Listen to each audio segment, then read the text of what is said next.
महाबली के अनसुलझे रहस्य होंगे बेनकाब। महाबली हनुमान के अनसुलझे रहस्यों का महाखुलासा होने जा रहा है। हनुमान जी भगवान नहीं है तो क्या है, हमें बताइए। श्री राम दूतम शरणम प्रपद्ये, वहाँ खुद बता रहे हैं हनुमान जी। बजरंग बली भगवान है या श्री राम के दूत? ये दूध पीते बच्चे हैं, इनको नहीं पता, पूरी दुनिया जानती है कि हनुमान जी में बल श्री राम जी की कृपा से है। देखिए बिग डिबेट। नमस्कार। भगवान श्री राम के बिना हनुमान जी अधूरे हैं और हनुमान जी के बिना तो भगवान श्री राम की कहानियां ही अधूरी हैं। जी हाँ दर्शकों, आपने भी ये लाइन जरूर सुनी होगी, दुनिया चले ना श्री राम के बिना और श्री राम जी चले ना हनुमान के बिना। तो इसी सिलसिले पर आज महाबली हनुमान के अनसुलझे रहस्यों का महाखुलासा होने जा रहा है। तो चलिए शुरू करते हैं आज का अपना ये विशेष कार्यक्रम, जहां एक और तो हमारे साथ हैं महाबली हनुमान के भक्त, तो वहीं दूसरी ओर हमारे साथ हैं संत रामपाल महाराज के समर्थक। सबसे पहले हनुमान भक्तों से जान लेते हैं कि वो अपने क्या विचार व्यक्त करना चाहते हैं। जी जय बजरंग बली। अजब आपकी शक्ति है, अजब आपके रंग, चरणों में गिर गया ऐ मेरे बजरंग। हनुमान जी महाबली हैं, बजरंग बली हैं, शिव जी के 11वें रुद्र अवतार हैं, वह संकट मोचन हैं, रामदूत हैं, वह महान बलशाली भगवान हैं और हमारे इष्ट भी हैं। जय बजरंग बली। श्री गुरु चरण सरोज रज, निज मन मुकुर सुधार, बरनऊ रघुबर बिमल जस, जो दायक फल चार। बुद्धिहीन तनु जानिके, सुमिरहु पवन कुमार, बल बुद्धि विद्या देत मोहि, हरहु कलेश विकार। जी, अब संत रामपाल जी महाराज के समर्थक इस विषय पर क्या कहना चाहेंगे? महंत जी, मैं आपसे एक क्वेश्चन पूछना चाहता हूँ। जैसे कि आपने भगवान हनुमान बोला है, तो आप हनुमान जी को भगवान बता रहे हैं, तो आपके पास वेदों में या हमारे जितने भी माननीय शास्त्र हैं, क्या आपके पास इसका प्रमाण है कि भगवान है हनुमान जी? जी, यहाँ पर आपके लिए क्वेश्चन आया है, आप लोग ये बताइए कि हनुमान जी के भगवान होने का किस शास्त्र में प्रमाण मिलता है? जय बजरंग बली। अरे ये कैसी बहकी बहकी बातें कर रहे हैं, प्रत्यक्ष को प्रमाण की जरूरत नहीं होती। अगर इनको प्रमाण चाहिए तो जा करके मेहंदीपुर बालाजी में जाकर के देखे, वहां पर बाबा अपने साक्षात रूप में विराजमान हैं। राजस्थान में सालासर बालाजी में जाकर के देखे, वहां पर भी बाबा अपने साक्षात रूप में विराजमान हैं। ये कैसी बहकी बहकी बातें कर रहे हैं, ये क्या जानते हैं हनुमान जी के बारे में? जय बजरंग बली। जी, तो यहाँ पर हनुमान भक्तों का कहना है कि प्रत्यक्ष को किसी प्रमाण की आवश्यकता नहीं है। अब संत रामपाल महाराज के अनुयायी क्या कहना चाहेंगे? आपके माध्यम से महंत जी से मैं कहना चाहूँगा, जैसे भी महंत जी बता रहे हैं कि प्रत्यक्ष को प्रमाण की कोई आवश्यकता नहीं है। मान्यवर महंत जी, हमारे सदग्रंथों में लिखा है, एक महर्षि तुलसीदास जी की रामचरितमानस में एक वृत्तांत आता है, जब हनुमान जी माँ सीता की खोज करने के लिए लंका में गए और माँ वाटिका में बैठी हुई थी, तो माँ ने हनुमान जी से पूछा कि आप कौन हैं। हनुमान जी ने अपना इंट्रोडक्शन दिया। आप सुनिएगा महंत जी, इस चीज़ को हनुमान जी स्वयं बता रहे हैं। हनुमान जी ने इंट्रोडक्शन दिया, ये सुंदरकांड के अंदर लिखा हुआ है कि रामदूत में मातु जानकी, सत्य शपथ करुणा निधान की। भगवान की सौगंध खाते हुए बता रहे हैं कि मैं राम का दूत हूं। और आपको मानना होगा मान्यवर, आपको मानना होगा। आप सुनिएगा, आपको मानना होगा। हम आपको एक प्रमाण और देते हैं। हमारे गुरुजी ने बताया है, 16वीं शताब्दी में महर्षि तुलसीदास जी ने हनुमान जी को एक वाणी समर्पण करी थी। वो वाणी मैं आपको बता रहा हूँ, हमारे गुरुजी ने बताया है, मनोरजवम मारुत तुल्य वेगम, जितेंद्रियम बुद्धिमताम रिष्टम, श्री राम दूतम शरणम प्रपद्ये। वहाँ खुद बता रहे हैं हनुमान जी, आप सुनिए, वहां पर आप सुनिए, हनुमान जी खुद बता रहे हैं कि मैं श्री राम का दूत हूं। आपको मानना होगा क्योंकि हमारे धर्मशास्त्र बता रहे हैं मान्यवर जी। तो यहाँ पर इन्होंने हनुमान जी को राम भक्त बताया है, यानी वो भगवान नहीं थे, वो रामदूत थे। क्या कहेंगे आप? जी महंत जी, ये लोग कैसी अनाप शनाप बात कर रहे हैं हनुमान जी के बारे में। देखिए आप, हनुमान जी वो महाबली हैं जिन्होंने एक ही छलांग में समुद्र पार करके रावण की सोने की लंका को जला दिया। और हनुमान जी वो महाबली हैं, अगर वो चाहते तो युद्ध से पहले ही माता सीता को रावण का वध करके माता सीता को रामचंद्र जी के पास ले जाते। और उस महाबली की शक्ति देखिए, उस महाबली की शक्ति देखिए, जिन्होंने लक्ष्मण जी के प्राणों की रक्षा करने के लिए एक ही रात में संजीवनी बूटी लाने के लिए द्रोणागिरी पर्वत पर पहुंच गए और उन्होंने और देखिए महंती, महंत जी और देखिए, और सूर्य उदय होने से पहले ही वो संजीवनी बूटी सहित द्रोणागिरी पर्वत को रामचंद्र जी के पास उठाकर ले गए और ये कह रहे कि हनुमान जी भगवान नहीं है। हनुमान जी भगवान नहीं है तो क्या है, हमें बताइए आप। ये क्या कह रहे हैं, ये क्या बोल रहे हैं, हनुमान जी के बारे में क्यों बोल रहे हैं? जी हाँ दर्शकों, यहाँ पर एक बहुत बड़ी बात बाहर निकल कर आई है और आज ये पूरा मानव समाज भी जानता है कि हनुमान जी में इतना बल था, वो महाबली हनुमान थे कि वो एक छलांग में ही समुद्र पार करके चले गए थे और एक हाथ से ही उन्होंने द्रोणागिरी पर्वत को उठा लिया था। अब उनकी शक्तिशाली और उनके महाबली हनुमान जी को आप कैसे नकार सकते हो, उनकी समर्थता को आप कैसे नकार सकते हो? जैसे अभी हमारे भाई साहब ने बताया कि हनुमान जी के अंदर इतना बल था कि वो द्रोणगिरी पर्वत एक हाथ से उठा लाए, समुद्र को पार कर दिया। मैं इनसे पूछना चाहूंगा कि हनुमान जी के अंदर वो बल किसकी कृपा से आया था, क्या ये हमें बता सकते हैं इस चीज को? जी आप लोग बताइए कि हनुमान जी के अंदर जो बल आया था वो किसकी? ये क्या दूध पीते बच्चे हैं, इनको नहीं पता, पूरी दुनिया जानती है कि हनुमान जी में बल श्री राम जी की कृपा से है। जय बजरंगबली। इनका कहना है कि हनुमान जी के अंदर जो बल आया था, जो उनके अंदर शक्ति आई थी, वो भगवान श्री राम की कृपा से आई थी। अब आप क्या बताएंगे? जैसे भी हमारे महंत जी ने बताया कि हनुमान जी के अंदर जो बल आया था श्री राम जी की कृपा से आया था, मेरे को ऐसा प्रतीत होता है कि इन्होंने रामचरितमानस का गुरु परंपरा में रहकर अध्ययन नहीं किया है। हमारे संत रामपाल जी महाराज जी ने रामचरितमानस से हमें बताया है कि रामचरितमानस महर्षि तुलसीदास जी की रामचरितमानस में आता है सुंदरकांड के अंदर श्लोक 3 वाणी नंबर 1 में, जामवंत के वचन सुनाए सुनिए हनुमत हृदय अति वाहे, क्योंकि जामवंत के वचन सुनकर हनुमान जी के अंदर वो बल आया था। और मैं आपको बता दूं हमारे सदगुरु रामपाल जी महाराज बताते हैं कि जामवंत जी ने जो वचन सुनाए थे वो आदि राम के वचन सुनाए थे। आदि राम की कृपा से हनुमान जी के अंदर बल आया था।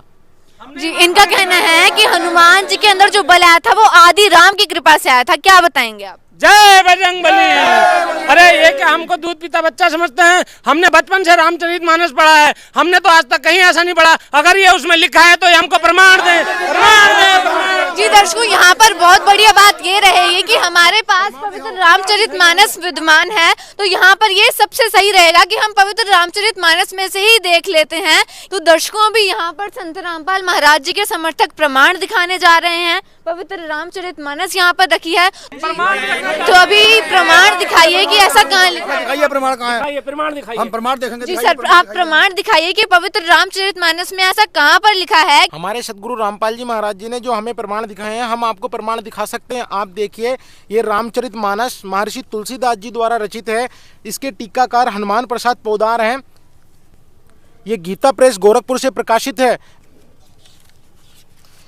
ये सुंदरकांड है, पंचम सोपान सुंदरकांड के 3 श्लोक की पहली चौपाई, जामवंत के वचन सुहाए सुनिए हनुमत हृदय अति वाहे। जामवंत के वचन सुन के हनुमान जी के हृदय में बल आया था। वो कौन से वचन थे? वो वचन आपको किष्किंधा कांड में देखने को मिलेंगे। हमारे संत रामपाल जी महाराज जी ने हमें बताया, ये तत्व ज्ञान है। जामवंत अंगद दुख देख ही कहीं कथा उपदेश विशेष ही, राम तात कहूँ नर जनी मानहूँ निर्गुण ब्रह्म अजीत अज जानहूँ। जामवंत अंगद का दुख देखकर विशेष उपदेश की कथा कही। हे तात, श्री राम जी को, यहाँ पर राम लिखा है, अनुवादकर्ता ने श्री राम जी कर दिया है। श्री राम जी को मनुष्य ना माने, उन्हें निर्गुण ब्रह्म अजय और आजन्मा समझे। आप देखिए, श्री राम जी के विषय में यह बात चल रही होती तो दशरथ पुत्र माँ कौशल्या के गर्भ से उनका जन्म हुआ था, वो आजन्मा नहीं है। आजन्मा परमात्मा तो कोई और है। आप देखिए, हम सब सेवक अति बड़भागी सतत सगुण ब्रह्म अनुरागी। हम सब सेवक अत्यंत बड़भागी हैं जो निरंतर सरगुण ब्रह्म में प्रीत रखते हैं। यहाँ आजन्मा भगवान की बात हुई है। आजन्मा भगवान वो कोई और है। मैं आपको आगे बताता हूँ ये आजन्मा भगवान कौन है। हमारे संत रामपाल जी महाराज जी ने बताया। पंडित जी आप देखिए, महंत जी, ये किष्किंधा कांड है। किष्किंधा कांड में यहाँ देखिए, जामवंत कहने लगे कि अब मैं बूढ़ा हो गया हूँ, शरीर में पहले वाला बल लेश भी नहीं रहा है। जब खरी के शत्रु बामन बने थे तब मैं जवान था और मुझ में बड़ा बल था। बलि के बांधते समय प्रभु इतने बड़े थे कि उनके शरीर का वर्णन नहीं हो सकता, किंतु मैंने 2 ही घड़ी में 7 परिक्रमा कर दी थी। यहाँ वामन भगवान के विषय में जिक्र हो रहा है। वामन बलि के यज्ञ में आए थे, क्योंकि बलि ने जब यज्ञ रचा था तो वामन होके उतरे थे। देखिए महंत जी, यहाँ वामन जी के विषय में जिक्र चल रहा है। वामन जी जो थे वो पूर्ण परमात्मा कबीर साहब थे, क्योंकि भगवान का विधान है जहाँ जहाँ धर्म होता है वहाँ भगवान साक्षात रूप में प्रकट होते हैं। पंचम वेद की एक वाणी है, मैं आपको बताना चाहूँगा। हमारे गुरुजी ने बताया, बलि को यज्ञ रची अस्मेघ वामन होकर आय उमेद, 3 पेड़ जग दिया दान, वामन को बलि चले निदान। क्योंकि भगवान साक्षात रूप में प्रकट होके बलि ने जो यज्ञ रचाया था उस यज्ञ में दान लेने के लिए वामन का रूप धर कर आए थे परमात्मा। आप देख सकते हैं, ये सुंदरकांड है रामचरितमानस के अंदर सुंदरकांड। इसी के अंदर एक वृत्तांत आता है, जब हनुमान जी रावण की लंका में प्रवेश करे और वो उसकी वाटिका को उजाड़ दिया, तब रावण के सैनिकों ने हनुमान जी को बंदी बनाकर जब दरबार में पेश किया गया तो रावण हनुमान जी को भय दिखा रहा था। उसी बीच हनुमान जी ने उस परम अक्षर ब्रह्म पूर्ण परमात्मा के विषय में बताया, हे रावण सुन, जिनका बल पाकर माया संपूर्ण ब्रह्मांड के समूहों की रचना करती है, ब्रह्मांडों के समूह की रचना करती है, जिनके बल से हे दशाशीष ब्रह्मा विष्णु महेश सृष्टि का सर्जन पालन और संहार करते हैं, जिनके बल से सहस्त्रमुख वाले शेष जी पर्वत और वन सहित समस्त ब्रह्मांडों को सिर पर धारण करते हैं। यहाँ देखिए हनुमान जी उस पूर्ण परमात्मा के विषय में पूर्ण परमात्मा का भय दिखा रहे हैं रावण को। देखिए यहाँ ब्रह्मा विष्णु महेश लिखा है, आप ध्यानपूर्वक देखिए। यहाँ श्री राम जी के विषय में जिक्र नहीं चल रहा, क्योंकि भगवान श्री राम विष्णु के अवतार थे। यहाँ विष्णु साफ साफ लिखा है, ब्रह्मा विष्णु महेश, ये उस पूर्ण परमात्मा का वह दिखा रहे हैं, उस दशानंद को आप देख सकते हैं। एक प्रमाण और हमारे सदगुरु संत रामपाल जी महाराज जी ने हमें दिखाया है। रामचरितमानस के अंदर एक वालकांड आता है, वालकांड रामचरितमानस में एक प्रकरण है, आप देखिए। जो परमेश्वर एक है, जिनके कोई इच्छा नहीं है, जो आजन्मा सच्चिदानंद परम धाम है, जो सब में व्यापक एवं विश्व रूप है, उन्हीं भगवान ने दिव्य शरीर धारण करके नाना प्रकार की लीला करी है। वही पूर्ण परमात्मा चारों युगों में आते हैं, चारों युगों में आके नाना प्रकार की लीला करते हैं, क्योंकि पूर्ण परमात्मा के विषय में ये जिक्र है। आप देखिए एक प्रमाण आगे आपको इससे स्पष्ट होगा।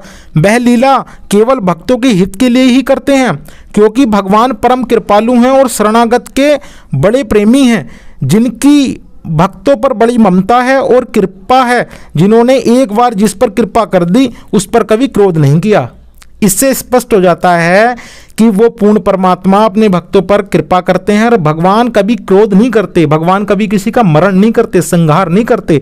जहाँ हनुमान जी ने क्रोध के वश में आकर रावण की लंका का दहन कर दिया, अनेकों राक्षसों को मार दिया, हनुमान जी के चिंगाड़ने से कितनी स्त्रियों के गर्भ गिर गए, ये प्रकरण सुंदरकांड के अंदर भी है। ये भगवान के कार्य नहीं है, भगवान कभी कभी किसी पे क्रोध नहीं करता।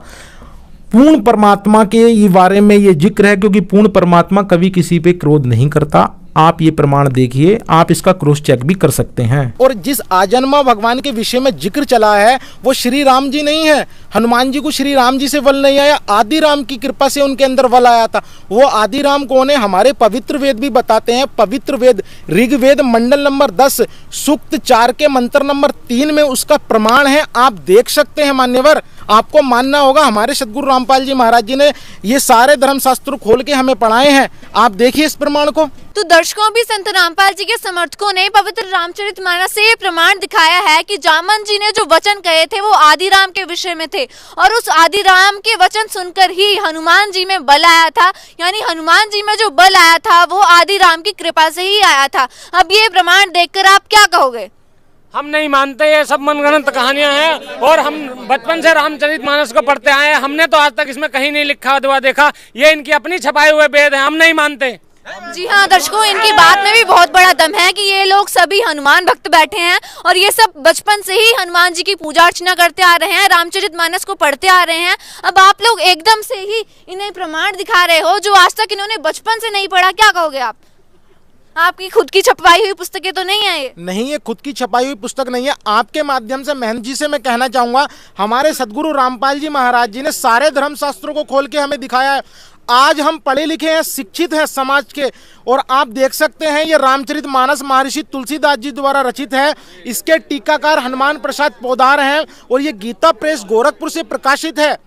आप देखिए, अभी आपको जो प्रमाण दिखाया है आप इसका क्रॉस चेक भी कर सकते हैं। आप श्री रामचंद्र जी को मानते हैं मगर रामायण को नहीं मानते हैं, आपको रामायण का मानना पड़ेगा। आप क्रॉस चेक कर सकते हैं महंत जी, आप जी के पास जो ग्रंथ है उसमें जाके आप क्रॉस चेक कर लीजिए। जी हाँ दर्शकों, यहाँ पर आपको दिखाना भी चाहेंगे कि जो इन्होंने रामचरितमानस दिखाई है वो इनकी खुद की छपवाई हुई नहीं है, बल्कि आप देख सकते हैं कि जो इसके टीकाकार हैं वो हनुमान प्रसाद पोदार हैं। तो यहाँ पर ये कॉन्सेप्ट क्लियर होता है कि ये जो ग्रंथ हैं वो उनके खुद के छपवाए हुए नहीं है। और क्लैरिटी के लिए आप लोग इसे खुद भी क्रॉस चेक करके देख सकते हैं। जी अब अगला सवाल, आप लोग क्या करना चाहते हो? महंत जी देखिए कैसी बहकी बातें कर रहे हैं। हनुमान जी हमारे कलयुग के पूजनीय देव हैं, हम उनकी पूजा करते हैं और लाखों लाभ प्राप्त करते हैं। मैं और मेरा पूरा परिवार हनुमान जी की पूजा करता है और लाखों लाभ प्राप्त कर रहा है, और ये कैसी मूर्खों वाली बातें कर जा रहे हैं। इन्होंने कहा है कि ये बचपन से ही हनुमान जी की पूजा करते आ रहे हैं और हनुमान जी कलयुग के पूजनीय देव हैं। अब क्या बताएंगे आप इस पर? महोदय आप सभी ये बताइए कि क्या आप रामचरितमानस श्री राम और हनुमान जी को मानते हैं कि नहीं मानते? जी क्या बताइए? हम मानते हैं उनको, मानते हैं हम उनकी। इनका कहना है कि ये श्री राम जी की भी मानते हैं, हनुमान जी की भी मानते हैं और पवित्र रामचरितमानस को भी मानते हैं। आप क्या बताएंगे आप आगे? हमारे पूजनीय गुरुदेव संत रामपाल जी महाराज जी ने हमें इस बारे में बताया है कि रामचरितमानस जी में भी ऐसे कई प्रमाण हैं जहाँ पर हनुमान जी स्वयं अपने बारे में स्वीकार करते हैं कि उनकी पूजा करना कैसा है।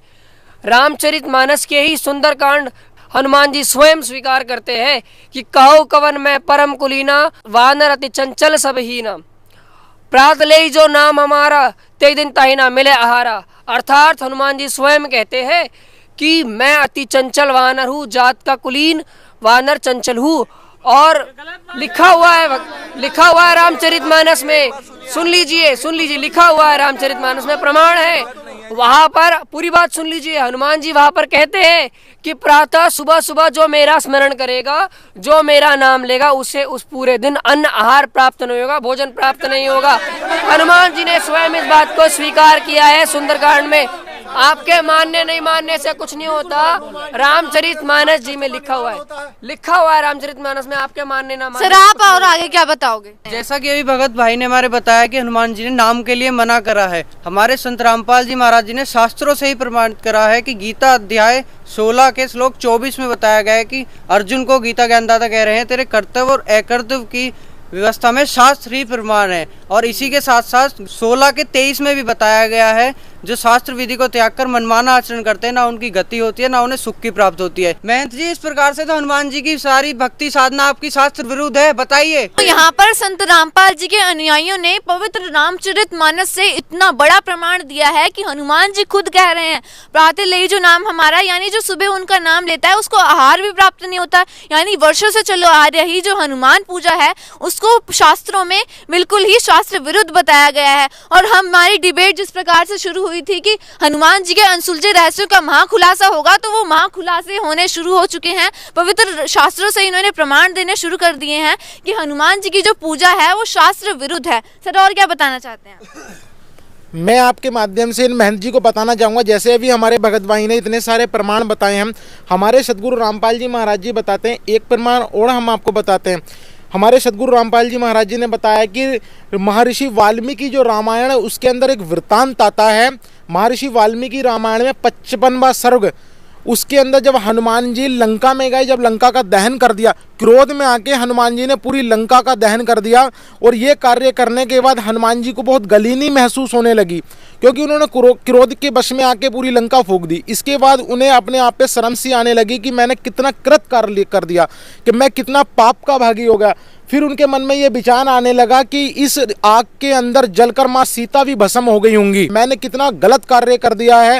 वो इसी चीज को सोच रहे थे। फिर एक महर्षि आते हैं, महर्षि ने उनसे पूछा कि हनुमान जी आपने कैसा कार्य करा?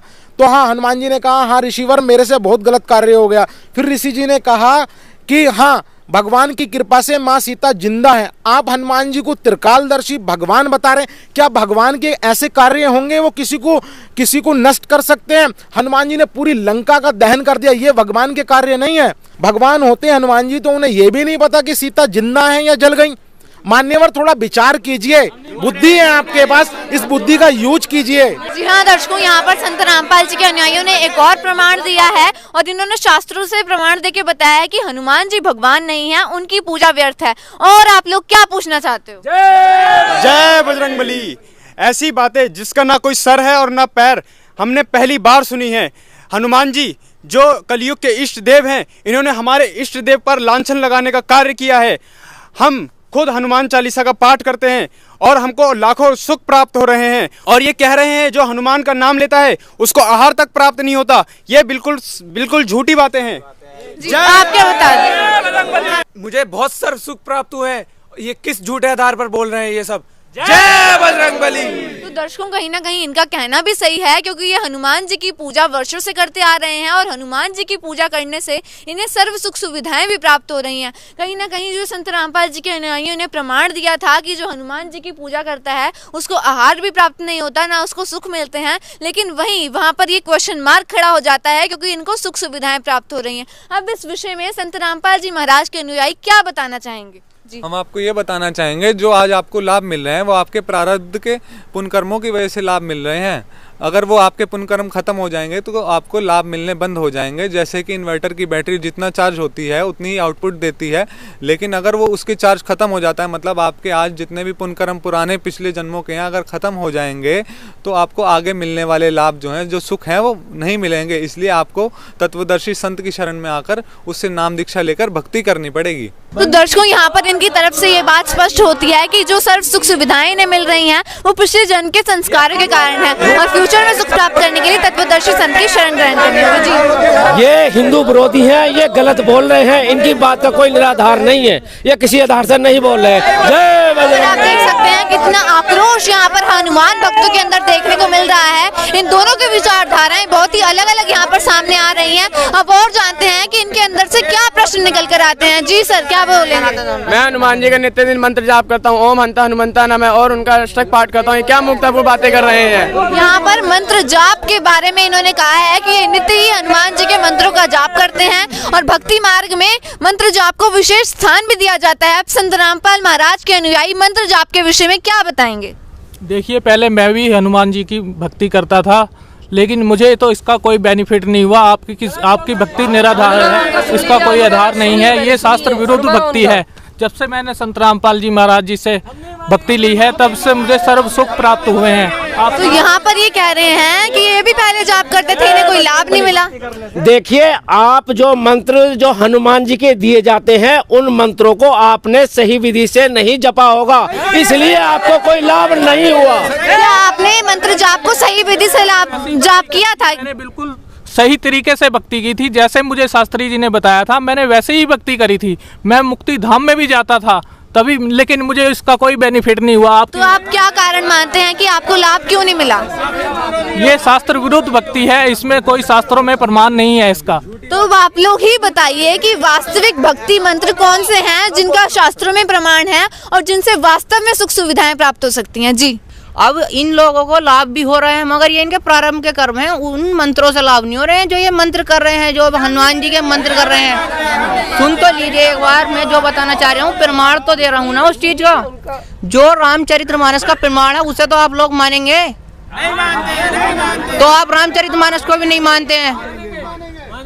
रामचरितमानस में जो प्रमाण है चौपाई नंबर 143 बालकांड में, उसमें 12 अक्षर मंत्रों का जिक्र है। जो सतयुग में मनु और शत्रुपा जी उन मंत्रों का जाप करते थे, और प्रेजेंट के टाइम में संत रामपाल जी महाराज हमारे गुरुदेव हमें उन्हीं मंत्रों का जाप देते हैं, जो कि हमें पूरे मोक्ष के पूरे लाभ देते हैं, पूरा मोक्ष होगा हमारा। क्या बताएंगे 12 अक्षर मंत्रों के बारे में? ये बिल्कुल सफेद झूठ बोल रहे हैं और कोरी बकवास कर रहे हैं। ऐसी बातें हमने ना आज दिन तक सुनी है और ना ही हमने किसी कहीं पर देखी है। रामचरितमानस में 12 अक्षर मंत्र ओम नमो भगवते वासुदेवाय बताया गया है, जिसका हम सभी जाप करते हैं और हमको उसका लाभ प्राप्त होता है। ओम नमो भगवते वासुदेवाय नमः जाप करने से लोगों के बिगड़े काम बनते। कैसी बातें कर रहे हो? इनका कहना है जो हनुमान जी के भक्त हैं वो नित्य ही ओम नमः भगवते वासुदेवाय का जाप करते हैं, यही इनके लिए 12 अक्षर मंत्र है। अब आप क्या बताएंगे असली 12 अक्षर मंत्र कौन सा है जो रामचरितमानस में प्रमाण मिलता है? देखिए, वास्तव में द्वादश अक्षर मंत्र कुछ और ही है। आदरणीय महानुभवों, मैं आपको बताना चाहूँगा, केवल शोर मचाने से कुछ नहीं होता। आप वास्तव में रामचरितमानस को पढ़िए। रामचरितमानस के जिस दोहे की बात मेरे भाई ने कही है, वहाँ पर द्वादश अक्षर मंत्र की बात कही गई है और मूल पाठ में कहा गया है कि द्वादश अक्षर मंत्र पुनि जपौ दंपति अनुराग, अर्थात वहाँ पर मूल पाठ में ओम भगवते वासुदेवाय नहीं लिखा हुआ है। वहाँ नहीं लिखा हुआ है। आप मूल पाठ पढ़िए, आप मूल पाठ पढ़िए, सच है, आप मूल पाठ में पढ़िए, कहीं पर नहीं लिखा हुआ है। अगर हम आप ही के दृष्टिकोण से चले तो वहाँ पर उस द्वादश अक्षर मंत्र के अनुसार तो ओम गण गणपते भी द्वादश अक्षर मंत्र है, ओम नमः शिवाय भी द्वादश अक्षर मंत्र है, और न जाने ऐसे कितने मंत्र बन जाएंगे द्वादश अक्षर मंत्र के नाम पर। लेकिन वास्तव में जो द्वादशाक्षर मंत्र है वो वह मंत्र है जो अभी वर्तमान में हमारे जगतगुरु तत्वदर्शी संत रामपाल जी महाराज जी हमें दीक्षा में देते हैं। वही वास्तविक द्वादश अक्षर मंत्र है जिसको जाप करने से हमें सर्व सुख सुविधाएं प्राप्त होती है। दर्शकों, जिस प्रकार कबीर परमेश्वर जी ने ब्रह्मा, विष्णु, शिव, गणेश तथा दुर्गा जी को जो आदि सनातनी भक्ति दी थी, वही आदि सनातनी भक्ति सतयुग में मनु और सतरूपा को भी दी थी। मनु और सतरूपा दोनों सत सुकृत रूप में सतयुग में प्रकट कबीर परमात्मा से दीक्षा लेकर आदि सनातनी पूजा करते थे। गीता जी में भी यही प्रमाण है, जिसमें लिखा है कि ओम तत् सत इति निर्देशः ब्राह्मण त्रिविधः स्मृतः ब्रह्मणा तेन वेदा च यज्ञा च विहिता पुरा। भावार्थ है कि सृष्टि अर्थात सतयुग के आदिकाल में ब्राह्मण ऋषि जन ओम तत् सत मंत्रों का जाप करते थे, जो कि सच्चिदानंद घन ब्रह्म के नाम कहे जाते हैं। काल ब्रह्म ने बाद में मनु और सतरूपा को चारों वेदों वाला ज्ञान प्रदान किया और ओम नाम जाप करने का विधान बताया। काल ब्रह्म से भ्रमित होकर मनु और सतरूपा ने सत सुकृत रूप में आए कबीर देव के ज्ञान को मानने से इनकार कर दिया और उनको वामदेव कहने लगे। इसकी पूर्ण जानकारी संपूर्ण सृष्टि रचना वीडियो में विस्तार से बताई गई है, जिसका लिंक डिस्क्रिप्शन बॉक्स में दिया गया है। आइए आपको सबसे पहले वो प्रमाण दिखाते हैं जिसमें ये स्पष्ट हो जाएगा कि मनु और सतरूपा सत सुकृत रूप में आए कबीर परमात्मा से प्राप्त आदि सनातनी भक्ति के मंत्र जाप करते थे। रामचरितमानस के बालकांड के दोहा नंबर 143 पर गौर कीजिएगा, जिसमें लिखा है कि द्वादश अक्षर मंत्र पुनि जपहि सहित अनुराग, वासुदेव पद पंकरहु दंपति मण अति लाग। अनुवाद किया है कि मनु और सतरूपा द्वादश अक्षर मंत्र का प्रेम सहित जप करते थे। दर्शकों, यहाँ मंत्र जाप करने के बारे में कहा गया है, जबकि अनुवादकर्ता ने ओम नमो भगवते वासुदेवाय को द्वादश अक्षर मानकर अनुवाद में लिख दिया। हिंदू धर्म के धर्मगुरु इसी ओम नमो भगवते वासुदेवाय को द्वादश अक्षर मंत्र बता रहे हैं। देखिए। और मैं जिस मंत्र की आज बात करने वाला हूँ वो है ओम नमो भगवते वासुदेवाय। और इस मंत्र को द्वादशाक्षर मंत्र क्यों कहा जाता है, तो आप इस मंत्र के प्रत्येक अक्षर को अगर गिने तो ओम नमो भगवते वासुदेवाय यानी 12। तो इस मंत्र के जो अक्षर है, मंत्राक्षर है, वो कुल मिलाकर 12 है, इसीलिए इसको द्वादशाक्षर मंत्र कहा जाता है। ओम नमो भगवते वासुदेवाय को इस प्रकार द्वादश अक्षर परिभाषित किया है। अनुवादकर्ता ने लिखा है ओम नमो भगवते वासुदेवाय। अब अगर अक्षरों को गिना जाए तो पहला अक्षर है ओम, जिसमें अक्षरों की संख्या है 1। इसी प्रकार नमो कुल अक्षर 2, भगवते कुल अक्षर 4, वासुदेवाय कुल अक्षर 5। इसको जोड़ने पर कुल अक्षर 12 होते हैं। दर्शकों, लेकिन ये वो 12 अक्षर नहीं है, जबकि हम गणेशाय नमः, ओम नमः शिवाय, कबीर देवाय नमः, पूर्ण परमात्मने नमः आदि शब्दों को प्रभु की स्तुति करने से पहले प्रणाम रूप में बोलते हुए सुनते हैं। ये मंत्र नहीं है। दर्शकों, इसी विषय पर आपको प्रेमानंद जी की एक वीडियो दिखाते हैं, जिसमें प्रेमानंद जी भी ये स्वीकार कर रहे हैं कि ओम नमो भगवते वासुदेवाय अथवा ओम कृष्णा देवाय नमः आदि ये मंत्र नहीं है, ये जप करने का नहीं है। महर्षि, आपने सत्संग में कृष्णाय वासुदेवाय वाला मंत्र बताया था, उसको किस विधि से जपा जाए फिर? ये तो प्रार्थना पुकार है, उसका जप का मतलब थोड़ी है। दर्शकों, सच यही है कि ओम नमः शिवाय ओम नमो कृष्णाय वासुदेवाय, ओम नमो भगवते वासुदेवाय ये मंत्र हैं ही नहीं, ये तो केवल प्रणाम वाक्य है जो केवल नमन करने के लिए बोले जाते हैं। इस बात की पुष्टि जाने माने कथावाचक प्रदीप मिश्रा जी भी कर रहे हैं। इनका भी यही मानना है कि ओम नमः शिवाय केवल प्रणाम वाक्य है। हम अपने मुख से पंचाक्षर मंत्र का जाप करते हैं, नमः शिवाय बोलते हैं तो शंकर जी को नमन होता है। जब हम अपने मुख से षडाक्षर मंत्र का जाप करते हैं, ओम नमः शिवाय कहते हैं तो शिव जी को प्रणाम होता है। दर्शकों, अभी आपको कथावाचक पंडित गिरी बापू जी के विचार भी सुनाते हैं। उनका भी यही कहना है कि ओम नमः शिवाय मंत्र नहीं है, ये केवल प्रणाम वाक्य है। उन्होंने तो ओम नमः शिवाय का अर्थ भी बताया है, सुनिए। ओम नमः शिवाय मंत्र का अर्थ क्या है? ओम का अर्थ है समस्त ब्रह्मांड, अनंत कोटि ब्रह्मांड। नमः का अर्थ है नमस्कार। शिव का अर्थ है कल्याण। शिवाय का अर्थ है शिव और शिवा।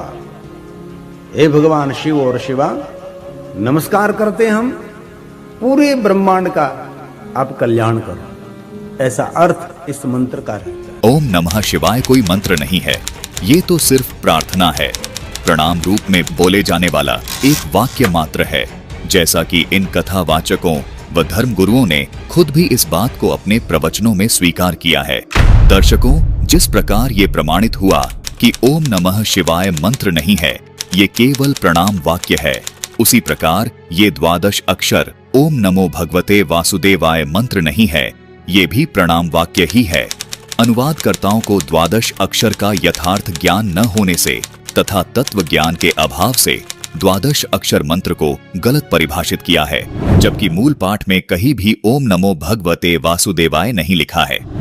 यदि 12 अक्षर मंत्र ओम नमो भगवते वासुदेवाय होता तो तुलसीदास जी रामचरितमानस की इस चौपाई में अवश्य लिख देते, लेकिन तुलसीदास जी ने इस प्रणाम वाक्य को कहीं 12 अक्षर मंत्र नहीं लिखा। इससे स्पष्ट है कि ओम नमो भगवते वासुदेवाय 12 अक्षर मंत्र नहीं है। 12 अक्षर मंत्र कौन सा है, आइए जानते हैं, जो संत रामपाल जी महाराज ने प्रमाणित करते हुए विस्तार से समझाया है।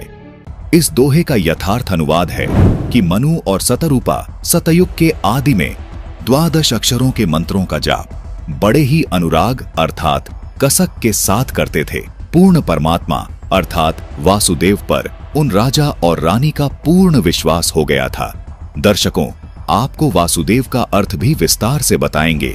पहले ये जान लेते हैं कि मनु और सतरूपा जिन 12 अक्षरों के मंत्रों का जाप करते थे, वो 12 अक्षर के मंत्र कौन से हैं? दर्शकों, अनुवादकर्ता ने यहाँ जिन 12 अक्षरों के मंत्रों का वर्णन किया है, ये वो 12 अक्षर मंत्र नहीं है जिनका जाप मनु और सतरूपा जी करते थे।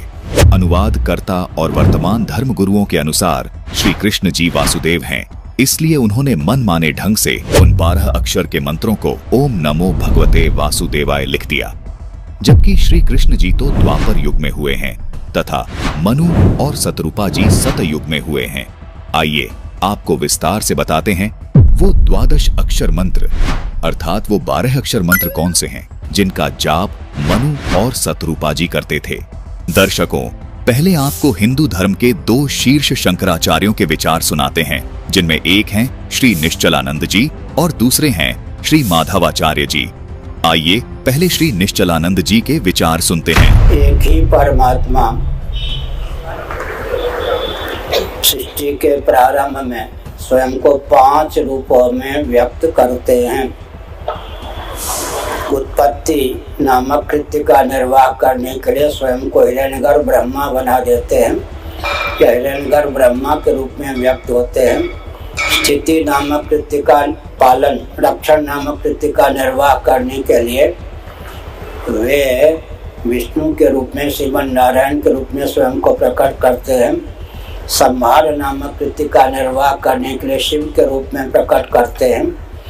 निग्रह नामक कृत्य का निर्वाह करने के लिए, कृत्य माने कार्य, शक्ति के रूप में स्वयं को व्यक्त करते हैं। अनुग्रह नामक कृत्य का निर्वाह करने के लिए गणपति या गणेश के रूप में स्वयं को प्रकट करते हैं। श्री निश्चलानंद जी ने बताया है कि काल ब्रह्म के लोक में इन मुख्य 5 देवी देवताओं ने काल ब्रह्म की सारी व्यवस्थाओं को संभाला हुआ है। ये 5 देवता मुख्य तौर पर हिंदू धर्म में पूजे जाते हैं। आइए अब आपको शंकराचार्य माधवाचार्य जी के भी विचार सुनाते हैं, जिसमें वे भी स्वीकार कर रहे हैं कि हिंदू धर्म में मुख्य तौर पर इन पंचदेव की भक्ति होती है। सुनिए माधवाचार्य जी के विचार। आप जी का इष्ट देव कौन है? इष्ट देव तो कोई भी हो सकता है। हम तो पंच देव उपासना करते हैं, 5 देवता होते हैं। तो दर्शकों, देखा आपने, दोनों ही शंकराचार्यों जी ने ये बताया है कि हिंदू धर्म में इन पंच देवों की भक्ति का प्रावधान है। वे पंच देवता इस प्रकार हैं: ब्रह्मा जी, विष्णु जी, शिव जी, देवी दुर्गा जी और गणेश जी। दर्शकों, शंकराचार्य जी बिल्कुल सही बता रहे हैं कि ये पंचदेव काल ब्रह्म के लोक की व्यवस्था को संभालते हैं। ये देवता प्रत्येक मनुष्य के शरीर में बने कमलों में विराजमान रहते हैं। इसलिए भक्ति साधना में इन पंचदेव का विशेष स्थान है। दर्शकों, अब आपको इन देवी देवताओं की यथार्थ स्थिति के बारे में बताते हैं। विडंबना है कि कुछ धर्म गुरु तो इन देवी देवताओं के अस्तित्व को ही नहीं मानते और कुछ धर्म गुरु इन देवी देवताओं को ही फाइनल गॉड अर्थात पूर्ण परमात्मा माने बैठे हैं। संत रामपाल जी महाराज ने इन देवी देवताओं की स्थिति को बिल्कुल प्रमाणित और सही बताया है। दर्शकों, आज तक हमारे धर्म गुरुओं ने हमें यही बताया था कि भगवान श्री कृष्ण उर्फ विष्णु जी, ब्रह्मा जी, शिव जी से ऊपर कोई भगवान नहीं है। वो अखिल ब्रह्मांड के स्वामी है। दर्शकों, पहली बात तो ये है कि ब्रह्मा, विष्णु और महेश ये अखिल ब्रह्मांड के स्वामी नहीं है, न ही 3 लोक के स्वामी है, बल्कि 3 लोकों में एक विभाग के अधिकारी हैं। ये सब आप अच्छे से जानते ही हैं कि रजगुण विभाग के ब्रह्मा जी, सतगुण विभाग के विष्णु जी और तम गुण विभाग के शिव जी अधिकारी हैं। जैसे एक राज्य में एक मुख्यमंत्री होता है तथा अन्य मंत्री भी होते हैं। मान लीजिए कि एक राज्य में 23 जिले हैं। उन सब जिलों के ऊपर अलग अलग विभागों का एक मंत्री भी होता है। दर्शकों, वो मंत्री उस पूरे राज्य में एक विभाग का मंत्री होता है। उस मंत्री को पूरे राज्य का स्वामी नहीं कह सकते। इसी प्रकार इस ब्रह्मांड रूपी राज्य में 14 लोक अर्थात जिले जानो, और उन 14 जिलों में से इन 3 जिलों में यानी 3 लोकों स्वर्ग लोक, पाताल लोक और पृथ्वी लोक में एक विभाग के मालिक हैं ब्रह्मा, विष्णु, महेश। यानी इन 3 लोकों में ब्रह्मा जी का विभाग है रजोगुण, जिससे जीवों की उत्पत्ति होती है। विष्णु जी का विभाग है सतोगुण, जिससे जीवों का पालन पोषण होता है। और शिव का विभाग है तमोगुण, जिससे जीवों का संहार होता है। इन तीनों देवताओं के पिता, जिसको ब्रह्म कहते हैं, जो क्षर पुरुष है, उसको इस ब्रह्मांड का यानी इस राज्य का मुख्यमंत्री जानो। दर्शकों, ये ब्रह्म क्षर पुरुष यानी मुख्यमंत्री अपने पास इनमें से कोई भी विभाग कभी भी रख लेता है। अर्थात ये सभी विभाग इसी ब्रह्म के अंतर्गत आते हैं, क्योंकि ये ब्रह्मांड यानी प्रांत का भी मालिक होता है। इसी प्रकार ये ब्रह्म इन तीनों देवताओं के ऊपर स्वामी है। इसीलिए ये काल ब्रह्म क्षर पुरुष इन तीनों देवताओं का रूप बनाकर इस ब्रह्मांड की व्यवस्था को भी संभालता है। यही काल ब्रह्म कभी विष्णु का रूप बनाकर, तो कभी शिव का रूप बनाकर, कभी ब्रह्मा का रूप बनाकर इस ब्रह्मांड में मौजूद 14 लोकों की व्यवस्थाएं संभालता है। जबकि ब्रह्मा, विष्णु, महेश केवल तीनों लोकों में एक विभाग की व्यवस्था संभालते हैं। हमारे धर्म गुरु गलत फहमी के कारण विष्णु जी को सर्वेस्वा मानकर ये धारणा बनाकर बैठे थे कि विष्णु ही शिव बन जाता है, विष्णु ही ब्रह्मा बन जाता है। कभी शिव के बारे में ये धारणा बना लेते थे कि शिव ही ब्रह्मा बन जाता है, शिव ही विष्णु बन जाता है। कहते थे कि ये तीनों देवता एक ही हैं, इनमें कोई फर्क नहीं है। जबकि ये सब कलाबाजी उस काल ब्रह्म की है, जिसने प्रतिज्ञा कर रखी है कि मैं कभी किसी के सामने प्रत्यक्ष रूप से सामने नहीं आऊंगा, जिसका प्रमाण गीता अध्याय 7 के श्लोक 24 और 25 में मिलता है, जिसमें ये काल ब्रह्म खुद स्वीकार करता है और श्री कृष्ण जी में प्रवेश करके अर्जुन को बताता है कि यह बुद्धिहीन जन समुदाय मेरे अनुत्तम नियम से अपरिचित हैं कि मैं कभी भी अपने वास्तविक रूप में किसी के सामने प्रकट नहीं होता। अपनी योग माया से छुपा रहता हूँ, इसलिए मुझ अव्यक्त को मनुष्य रूप में आया हुआ अर्थात कृष्ण मानते हैं। अपने इस अनुतम नियम के कारण ही ये अपने पुत्रों का रूप बनाकर इन 14 लोकों में सब कार्य करता है। काल ब्रह्म ने अव्यक्त रहने की प्रतिज्ञा कब और क्यों की, ये तत्व ज्ञान केवल संत रामपाल जी महाराज ने ही प्रमाणित करके बताया है। कृपया संत रामपाल जी महाराज द्वारा बताई गई संपूर्ण सृष्टि रचना की इस वीडियो को अवश्य देखिए, जिसका लिंक हमने डिस्क्रिप्शन बॉक्स में दे दिया है। जैसे मुख्यमंत्री किसी विभाग के कार्य की फाइल पर जब हस्ताक्षर करते हैं, यानी किसी विभाग का कार्य खुद करने जाते हैं, तो उस समय मंत्री की हैसियत से हस्ताक्षर करते हैं, जबकि होते वो मुख्यमंत्री ही हैं, लेकिन उस समय वो उस विभाग का कार्य देख रहे होते हैं। इसी प्रकार जब इस ब्रह्म को ब्रह्मा, विष्णु या शिव के स्तर का कार्य खुद करना होता है, तो इनका रूप बनाकर वहां प्रकट हो जाता है। इसके बाद आता है अक्षर पुरुष, जिसको उप प्रधानमंत्री के समान जानो। उसके बाद आते हैं सबसे ऊपर वाले पद पर परम अक्षर ब्रह्म, उनको प्रधानमंत्री जानो।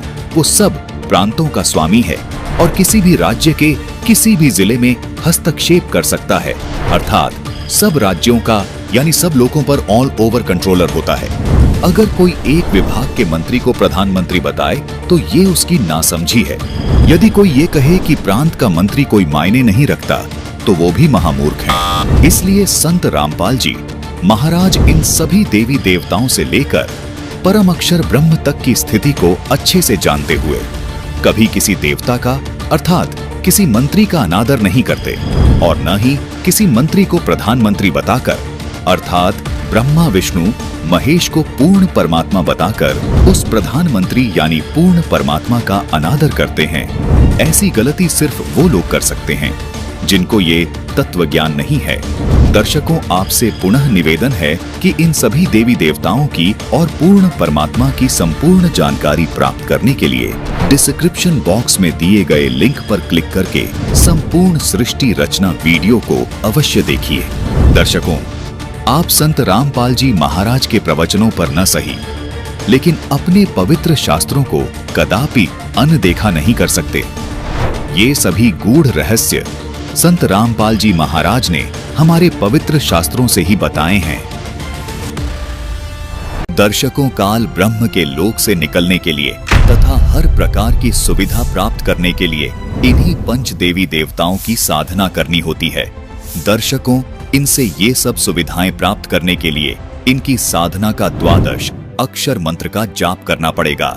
लेकिन दुर्भाग्य की बात है कि इन सभी शंकराचार्यों को तथा हिंदू धर्म के इन सभी कथावाचकों, धर्म गुरुओं और प्रचारकों को 12 अक्षर मंत्र की जानकारी नहीं है, जो इन्हीं 5 देवी देवताओं की साधना के यथार्थ मंत्र हैं। सभी शंकराचार्य तथा हिंदू धर्म के ये सभी कथावाचक, धर्म गुरु और प्रचारक इन देवी देवताओं का मूल मंत्र इस 12 अक्षर ओम नमो भगवते वासुदेवाय को माने बैठे हैं और इसी मंत्र का जाप करके मोक्ष की आस लगाए बैठे हैं।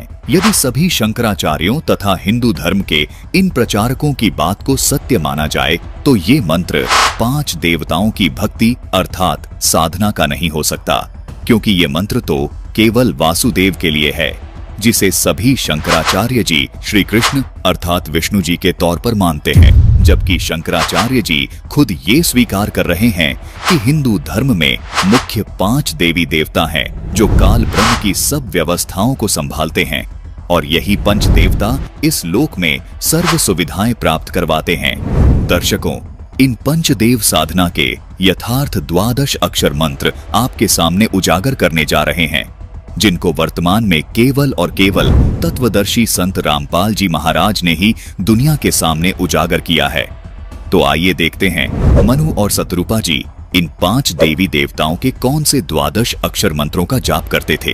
दर्शकों, मनु और शतरूपा जी सतयुग के आदि में पंचदेव के यथार्थ मंत्रों का जाप करते थे, जिन मंत्रों को संत रामपाल जी महाराज भी प्रथम दीक्षा के समय में अपने शिष्यों को देते हैं। इन 5 देवों के मंत्रों के 12 अक्षर मंत्र इस प्रकार हैं, जिनका जाप मनु और शतरूपा जी करते थे। ओम, किलिम, हरिम, श्रीम, सोहम। दर्शकों, इस प्रकार इन अक्षरों को जोड़कर देखा जाए तो कुल 12 अक्षर बनते हैं। दर्शकों, ये 12 अक्षर का एक मंत्र कहलाता है और इस एक मंत्र को साधक को प्रतिदिन 108 बार करना होता है। यही वो 12 अक्षर मंत्र है। इनका जाप मनु और सतरूपा जी करते थे। ये आदि सनातनी पूजा के प्रथम चरण के मंत्र हैं।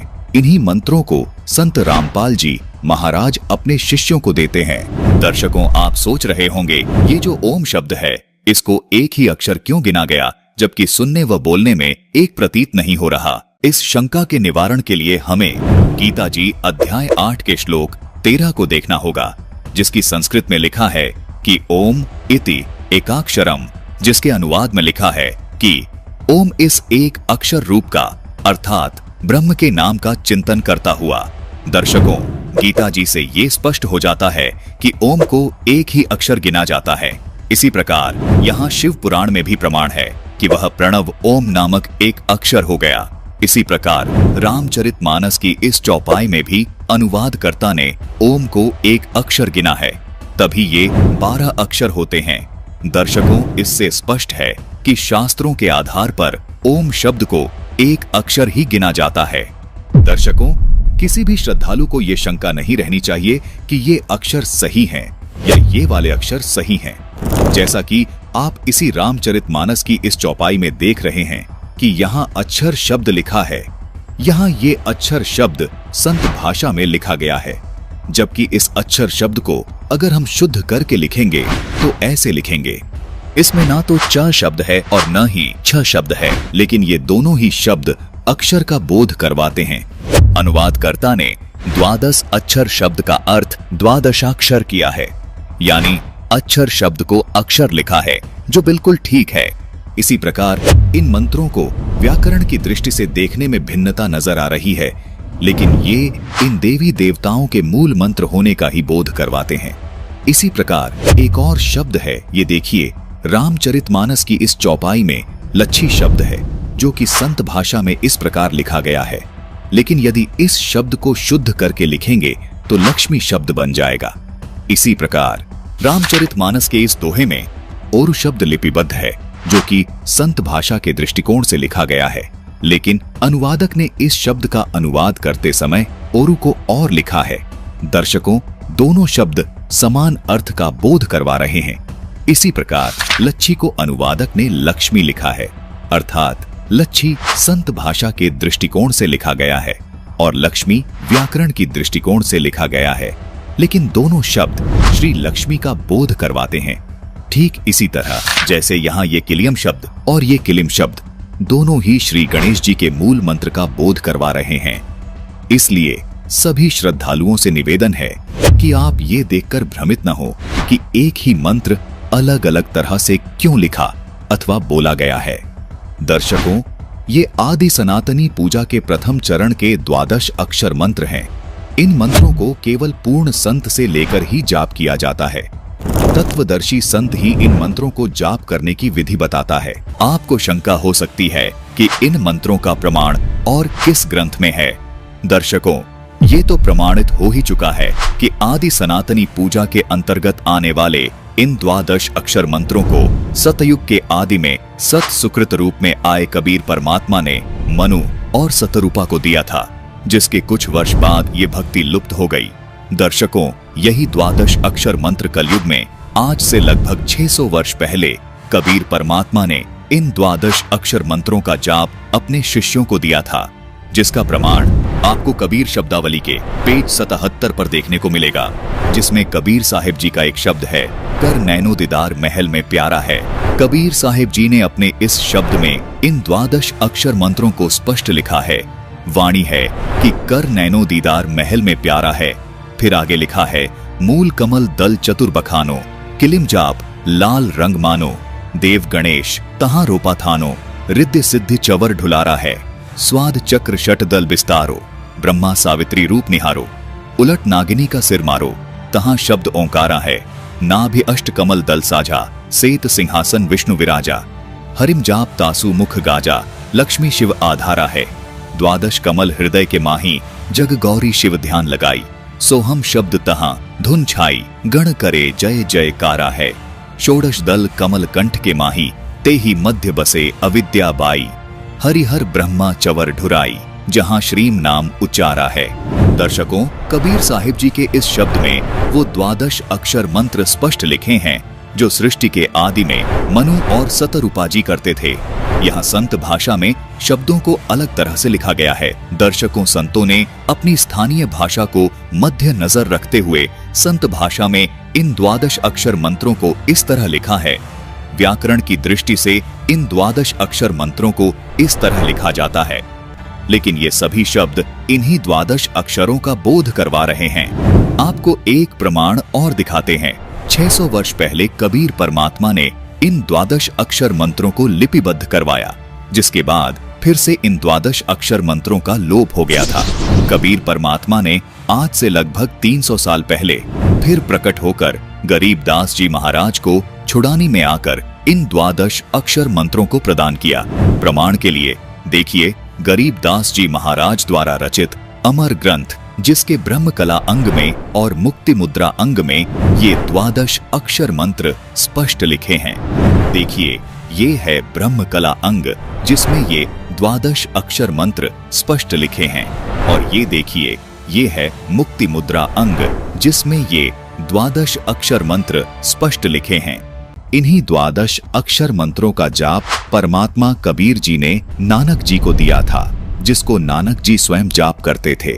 कबीर परमात्मा ने बाबा नानक जी को दूसरे चरण की साधना का यथार्थ मंत्र सतनाम भी प्रदान किया था, जिसको बाबा नानक जी ने कभी किसी को आगे जपने के लिए नहीं दिया। प्रथम चरण में मिलने वाले इन 12 अक्षरों वाले मंत्रों को बाबा नानक जी ने आगे गुरु परंपरा में केवल गद्दी पर बैठने वाले उत्तराधिकारी को इन 12 अक्षरों वाले मंत्रों का भेद बताया, जिसका प्रमाण हमें सिख धर्म की प्रमाणित पुस्तक 35 अखरी में देखने को मिलता है, जिसमें यही 12 अक्षर मंत्र शुद्धता के साथ लिखे हैं। देखिए यहाँ पर ओम, हरिम, श्रीम, किलिम और सोहम स्पष्ट लिखे हैं। वर्तमान में इन 12 अक्षरों वाले मंत्रों का जाप और इनके करने की सही विधि केवल संत रामपाल जी महाराज के पास है। संत रामपाल जी महाराज ही इन मंत्रों को प्रदान करने के एकमात्र अधिकारी संत हैं। यदि कोई श्रद्धालु इन मंत्रों का जाप स्वतः ही करने लग जाए तो उससे कोई लाभ नहीं मिल सकता। दर्शकों, जिस प्रकार कोई व्यक्ति यदि किसी असली पासपोर्ट की फोटो देखकर खुद से पासपोर्ट बनाने लग जाए या किसी अनधिकारी से हस्ताक्षर करवा के पासपोर्ट प्राप्त करने की कोशिश करे, तो ये उसका व्यर्थ प्रयत्न होगा, जो कि उसके लिए बहुत हानिकारक होगा। इसी प्रकार परमात्मा प्राप्ति के इन मंत्रों का जाप केवल अधिकारी संत से ही प्राप्त कर सकते हैं, जो कि वर्तमान समय में इन मंत्रों को देने के अधिकारी केवल संत रामपाल जी महाराज ही हैं। इन्हीं 12 अक्षर वाले मंत्रों का जाप संत रामपाल जी महाराज प्रथम चरण की दीक्षा में अपने शिष्यों को सन 1994 से दे रहे हैं। दर्शकों, ये 12 अक्षर मंत्र पंचदेव साधना के यथार्थ मंत्र हैं, जबकि ये तमाम धर्म गुरु ओम नमो भगवते वासुदेवाय को 12 अक्षर मंत्र बताकर आपको भ्रमित कर रहे हैं और खुद भी भ्रमित हैं।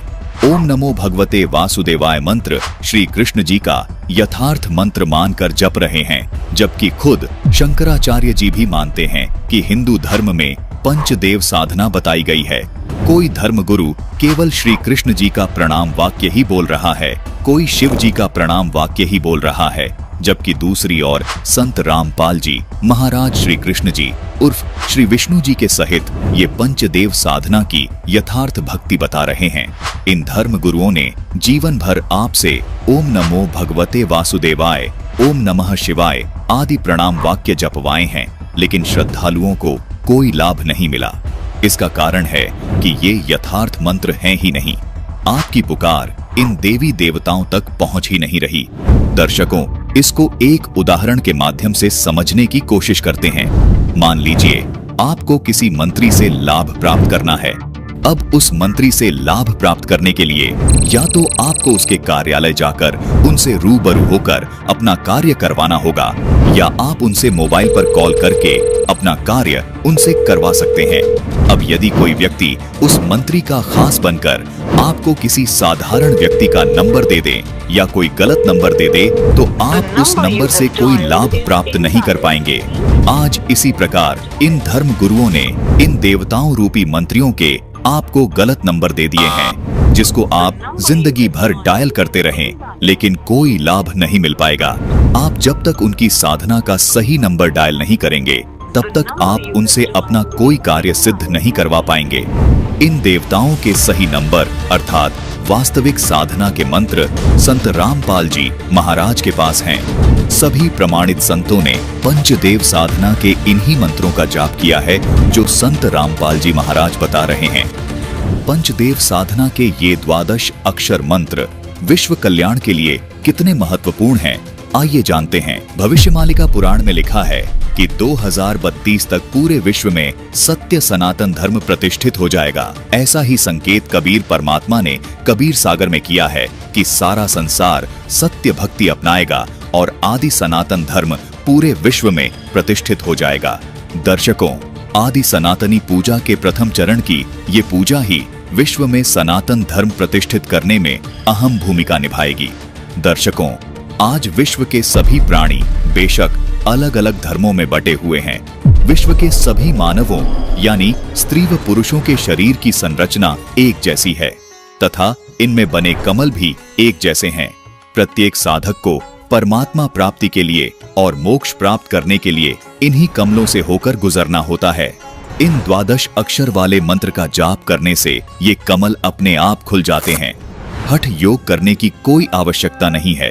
जिस प्रकार ऋषिजन पहले हठ योग करके इन कमलों को खोलने का प्रयत्न करते रहे, जबकि कमलों को खोलने की आसान अवश्रेष्ठ विधि ये है जो संत रामपाल जी महाराज ने बताई है। यही विधि कबीर परमात्मा जी ने अपने शिष्य धर्मदास जी को बताई, अपने शिष्य गरीबदास जी को बताई। यही विधि बाबा नानक जी को तथा उन तमाम महापुरुषों को बताई जिनको कबीर परमात्मा स्वयं आकर मिले। इसी विधि से इन महापुरुषों का मोक्ष हुआ। इन सभी महापुरुषों ने अपने ग्रंथों में इस 12 अक्षर मंत्र को लिपिबद्ध कर दिया था, जिसका प्रमाण आपको संत रामपाल जी महाराज ने प्रमाणित करके दिखा दिया है। दर्शकों, विचारणीय विषय ये भी है कि यदि आज के वर्तमान धर्म गुरुओं के अनुसार यदि भक्ति साधना की जाए तो विश्व कल्याण नामुमकिन है, क्योंकि जो साधना मुस्लिम धर्म में बताई जा रही है वो हिंदू धर्म में तथा अन्य धर्मों में नहीं बताई जा रही। इसका मतलब हिंदू समाज का तथा अन्य धर्मों के लोगों का मोक्ष होना असंभव है।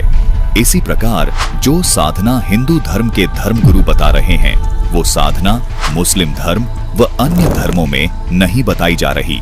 इसका मतलब मुस्लिम समाज के लोगों का तथा अन्य धर्मों के लोगों का मोक्ष होना असंभव है। वास्तव में सच तो ये है दर्शकों कि किसी भी धर्म के धर्मगुरुओं के पास विश्व कल्याण का तथा पूर्ण मोक्ष मार्ग का यथार्थ भक्ति का 12 अक्षर मंत्र नहीं है।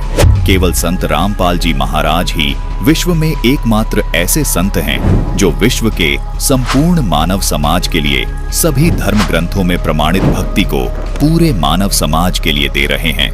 इसी भक्ति से संपूर्ण मानव समाज का कल्याण हो सकता है।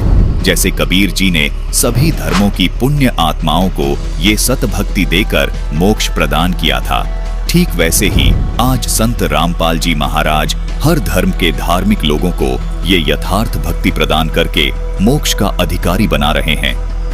ये पंचदेव समान रूप से विश्व के सभी प्राणियों के शरीर में बने इन कमलों में विद्यमान हैं। इन पंचदेव को प्रसन्न करने का तथा पूर्ण लाभ प्राप्त करने का ये एकमात्र 12 अक्षर मंत्र है जो जाप करने का है। संत रामपाल जी महाराज इस 12 अक्षर मंत्र का जाप दिन में कम से कम 108 बार अपने शिष्यों को जपने का निर्देश देते हैं, जो विश्व में केवल एकमात्र संत रामपाल जी महाराज ही दे रहे हैं। संपूर्ण विश्व के प्राणी इस 12 अक्षर मंत्र की जब साधना करेंगे तो चारों ओर खुशहाली और भाईचारा कायम होगा। पूरा विश्व एक हो जाएगा और आदि सनातन धर्म पूरे विश्व में प्रतिष्ठित हो जाएगा। सभी मानवों के जीवन से दुख हमेशा हमेशा के लिए खत्म हो जाएगा, क्योंकि इस द्वादश अक्षर मंत्र में इन पंचदेवों की शक्ति सामूहिक रूप से कार्य करती है। संत रामपाल जी महाराज के अथक प्रयासों से ये शास्त्र प्रमाणित ज्ञान तेजी से विश्व में फैल रहा है। आदि सनातनी पूजा के प्रथम चरण की ये भक्ति पंचदेव से मिलने वाले लाभों को प्रदान करने वाली है तथा संपूर्ण भक्त समाज के लिए संजीवनी है। आदि सनातनी पूजा के 3 चरण होते हैं। प्रथम चरण की साधना में इन पंचदेव की साधना के मंत्र होते हैं। उसके बाद दूसरे चरण की साधना जो कि सनातनी पूजा भी कहलाती है, इसके मंत्र होते हैं ओम तत्, यहाँ तत् सांकेतिक मंत्र है। उसके बाद तीसरे चरण की साधना आदि सनातनी पूजा कहलाती है। इसके मंत्र होते हैं ओम तत्सत, यहाँ तत् और सत सांकेतिक हैं। भक्ति साधना के इन 3 चरणों को आप इस प्रकार समझें, जैसे प्रथम चरण की साधना जो कि पंचदेव पूजा है, उसको आप प्राथमिक शिक्षा जाने अर्थात 5वीं कक्षा तक की पढ़ाई जाने, जिसके पढ़ने से आपको आपके जीवन में केवल आंशिक लाभ प्राप्त होते हैं। लेकिन प्रथम चरण की ये साधना भक्ति मार्ग में बेहद महत्वपूर्ण है। जिस प्रकार 5वीं कक्षा तक की पढ़ाई पूरी किए बिना 10वीं 12वीं तक की पढ़ाई नहीं की जा सकती, इसी प्रकार प्रथम चरण की ये पंचदेव साधना किए बिना दूसरे व तीसरे चरण की साधना नहीं की जा सकती। दूसरे चरण की साधना जो कि सनातनी पूजा है, ये गीता अध्याय 15 के श्लोक 16 में बताए क्षर और अक्षर पुरुष की पूजा है। इसको आप उच्च शिक्षा अर्थात इसको आप 10वीं तक की कक्षा की पढ़ाई जाने, जो आपको प्राथमिक शिक्षा से कुछ ज्यादा लाभ देती है। तीसरे चरण की साधना जो कि आदि सनातनी पूजा है, गीता जी अध्याय 17 के श्लोक 23 में भी इसका वर्णन है। ये गीता अध्याय 8 के श्लोक 3 में बताए परम अक्षर ब्रह्म की पूजा है। इसको आप सर्वोच्च शिक्षा जाने, जो कि आपको सब सुख और लाभ प्राप्त करवाती है। दर्शकों, केवल संत रामपाल जी महाराज ही आध्यात्मिक मार्ग की भक्ति साधना इस प्रकार 3 चरण में पूरी करते हैं। दर्शकों, आपको यहाँ ये भी शंका हो सकती है कि इस द्वादश अक्षर मंत्र को एक नाम अर्थात एक मंत्र क्यों कहा जाता है, जबकि ये तो अलग अलग देवी देवताओं के 5 नाम हैं। दर्शकों, गीता जी अध्याय 17 के श्लोक 23 में ये जो ओम तत् सत मंत्र लिखे हैं, ये भी दिखने में 3 मंत्र हैं, लेकिन इन तीनों नामों को गीता जी में लिखा है कि ओम तत्सत। इस प्रकार का ये सच्चिदानंद घन ब्रह्म का ये नाम कहाँ है? मतलब आदि सनातनी पूजा के तीसरे चरण की साधना का ये एक नाम है। ये 3 नाम मिलकर एक नाम कहलाता है, जिसको संत रामपाल जी महाराज के शिष्य तीसरा नाम अर्थात सार नाम कहते हैं। इसी प्रकार प्रथम चरण की साधना में मिलने वाला द्वादश अक्षर मंत्र ओम, क्लीम, हरिम, श्रीम और सोहम मिलकर एक नाम अर्थात प्रथम नाम कहलाता है। संत रामपाल जी महाराज वे उनके शिष्य हमेशा इन द्वादश अक्षर को प्रथम नाम ही पुकारते हैं। इसी प्रकार दूसरे चरण की साधना का ये ओम तथा तत् मंत्र एक ही नाम अर्थात दूसरा नाम अर्थात सतनाम कहलाता है। संत रामपाल जी महाराज के अनुयायी इन दोनों मंत्रों को प्राप्त करने के बाद कहते हैं कि हमें दूसरा नाम अर्थात सतनाम मिल गया है। अर्थात यहाँ 2 नाम मंत्र होने के बाद भी ये केवल एक नाम ही कहलाता है, जिसको सतनाम कहते हैं। इसी प्रकार तीसरे चरण की साधना का ये ओम तत् सत मंत्र मिलकर भी एक ही नाम कहलाता है, जिसे संत रामपाल जी महाराज के अनुयायी सार नाम कहते हैं अर्थात तीसरा नाम कहते हैं। इसलिए यहाँ दर्शकों को कोई शंका नहीं होनी चाहिए कि इन द्वादश अक्षर मंत्र को एक नाम क्यों कहा है। दर्शकों, ये द्वादश अक्षर मंत्र मिलकर एक ही नाम कहलाता है। संत रामपाल जी महाराज इस प्रकार अपने शिष्यों को सनातनी पूजा के तीनों चरण की साधना का प्रथम नाम, दूसरा नाम और तीसरा नाम देते हैं। इनका कहना है कि संत रामपाल जी महाराज जी ने शास्त्रों से प्रमाणित मंत्र बताते हैं। ओम तत्सत इन्होंने कहा है जो संत रामपाल जी महाराज जी ने बताते हैं, और साथ ही द्वादश अक्षर मंत्रों का भी इन्होंने जिक्र किया है कि संत रामपाल जी महाराज जी इन्हें असली द्वादश अक्षर मंत्र देते हैं, जिसका रामचरितमानस में भी प्रमाण मिलता है। अब आप लोग बताइए, अगला सवाल आप क्या करना चाहते हो? क्या कर रहे हैं? हनुमान जी की पूजा के लिए मना करते हैं। मैं डेली हनुमान चालीसा का पाठ करता हूँ। इनका कहना है ये नित्य हनुमान चालीसा का पाठ करते हैं, और हमने भी देखा है काफी सारे स्टूडेंट्स भी हैं जो नित्य ही हनुमान चालीसा का पाठ करते हैं। हनुमान चालीसा के पाठ के बारे में आप लोग क्या बताएंगे? सर सबसे पहले तो मैं ये बता दूं कि आप जो ये हनुमान चालीसा के पाठ की बात कर रहे हैं, हमारे गुरुजी ने बताया है कि Hanuman Chalisa is kind of a भक्ति सॉन्ग। यह एक भक्ति गीत है जो कि तुलसीदास जी द्वारा लिखा गया था। सर आप पहले मेरी बात सुनिए, अब यहाँ पे ध्यान से सुनिएगा। 16वीं सेंचुरी में जब तुलसीदास जी आए थे तो उन्होंने हनुमान जी के भक्ति भाव को देखते हुए, उनकी दृढ़ता को देखते हुए, उनको समर्पित होकर उनकी महिमा गाते हुए उन्होंने तुलसीदास जी ने हनुमान जी के लिए ये भक्ति गीत लिखा था, जिसे आज के टाइम में लोग हनुमान चालीसा कहते हैं। अब आप खुद ही बताइए किसी की महिमा गाने से हमें कैसे कोई सुख हो सकता है। अब एक भगत किसी दूसरे भगत को कैसे कोई सुख दे देगा। अब मैं आपको एक एग्जांपल दूं इलेक्ट्रिसिटी का। इलेक्ट्रिसिटी तो आजकल सबको पता है, आज के टाइम में electricity is one of the basic need of a human being. अब इलेक्ट्रिसिटी के मान लो हम यहाँ पे बैठ के आज गुणगान गा रहे हैं, इलेक्ट्रिसिटी से पंखा चलेगा, इलेक्ट्रिसिटी से लाइट जलेगी, इलेक्ट्रिसिटी ऐसे, इलेक्ट्रिसिटी वैसे, बट जब तक हम इलेक्ट्रिसिटी का कनेक्शन लेंगे ही नहीं तो हमें उसके बेनिफिट्स कैसे मिलेंगे। अब आप खुद ही बताइए, हमारे पास उसके लिए प्रॉपर कनेक्शन होना चाहिए तभी हमें बेनिफिट्स मिलेंगे। अब जैसे हनुमान जी ने जो पूर्ण परमात्मा की शास्त्र अनुकूल भक्ति करी है, हमें भी वही शास्त्र अनुकूल भक्ति करनी होगी उस पूर्ण परमात्मा की, ताकि हमें लाभ प्राप्त हो और हमें मोक्ष प्राप्त हो। और आज के टाइम में वह शास्त्र अनुकूल भक्ति सिर्फ हमारे गुरुजी संत रामपाल जी महाराज ही बताते हैं। यहाँ पर दर्शकों संत रामपाल महाराज जी के अनुयायियों ने कहा है कि हनुमान चालीसा जो है वो एक भक्ति गीत है, हनुमान जी के लिए समर्पित जो तुलसीदास जी ने लिखा था वो भक्ति गीत इन्होंने बताया है। और भक्ति गीत से जो हमारे जीवन में सुख सुविधाएं ना प्राप्त हो सकती हैं और ना ही मोक्ष मिल सकता है। वास्तविक में जिनका कहना है कि संत रामपाल जी महाराज जिन्हें शास्त्र अनुसार भक्ति बता रहे हैं, जिससे लाभ भी मिलते हैं और इन्हें सर्व सुख सुविधाएं भी मिलती हैं। जी अगला सवाल क्या है आपका? ये पता नहीं कितनी गलत बातें कर रहे हैं महंत जी, ये जानते नहीं कि ये कितनी उल्टी बातें कर रहे हैं। कि इन्हें ये नहीं पता कि बालाजी के 40 दिन के 40 व्रत रखने से कितने लाभ होते हैं। हमें सुख मिलता है, दीर्घ आयु होती है। इस व्रत में हम प्रातः उठकर जलपान करते हैं और फिर फलाहार करते हैं, इसके साइंटिफिक बेनिफिट्स भी हैं। ये बात आपको कैसे नहीं पता है? तो इनका कहना है कि ये 40 दिन तक हनुमान जी के लिए व्रत रखते हैं और हिंदू धर्म के काफ़ी सारे धर्मी लोग हैं जो व्रत रखते हैं, उपवास रखते हैं, ताकि उनको उनके जीवन में सुख सुविधाएं प्राप्त हो सके। अब आप व्रत के विषय में क्या बताएंगे जी, कौन बताना चाहेगा? तो अभी आपने व्रत की बात करी है तो मैं आपको बता दूं, हमारे गुरु संत रामपाल जी महाराज जी बताते हैं, वो शास्त्रों से प्रमाणित ज्ञान बताते हैं। उन्होंने शास्त्र से प्रमाणित करके बताया है कि व्रत रखना शास्त्र विरुद्ध साधना है। जैसे कि श्रीमद् भगवद गीता अध्याय 6 श्लोक 16 में बताया गया है कि ये योग अर्थात भक्ति ना तो अधिक खाने वाले की और ना ही बिल्कुल ना खाने वाले अर्थात व्रत रखना, और ना ही अधिक सोने वाले की और ना ही बिल्कुल ना सोने वाले की सिद्ध होती है। अर्थात इससे यह सिद्ध होता है कि व्रत रखना एक शास्त्र विरुद्ध साधना है। और आप साथ में बात करते हैं 40 व्रत की, तो हमारे सभी सदग्रंथों में ये प्रमाण है कि हर किसी भी प्रकार के व्रत रखने के लिए मना किया गया है। वहीं व्रत के विषय में अमर ग्रंथ साहिब में संत गरीबदास जी ने कहा है, गरीब प्रथम अन्न जल संयम राखे, योग युक्त सब सतगुरु भाखे।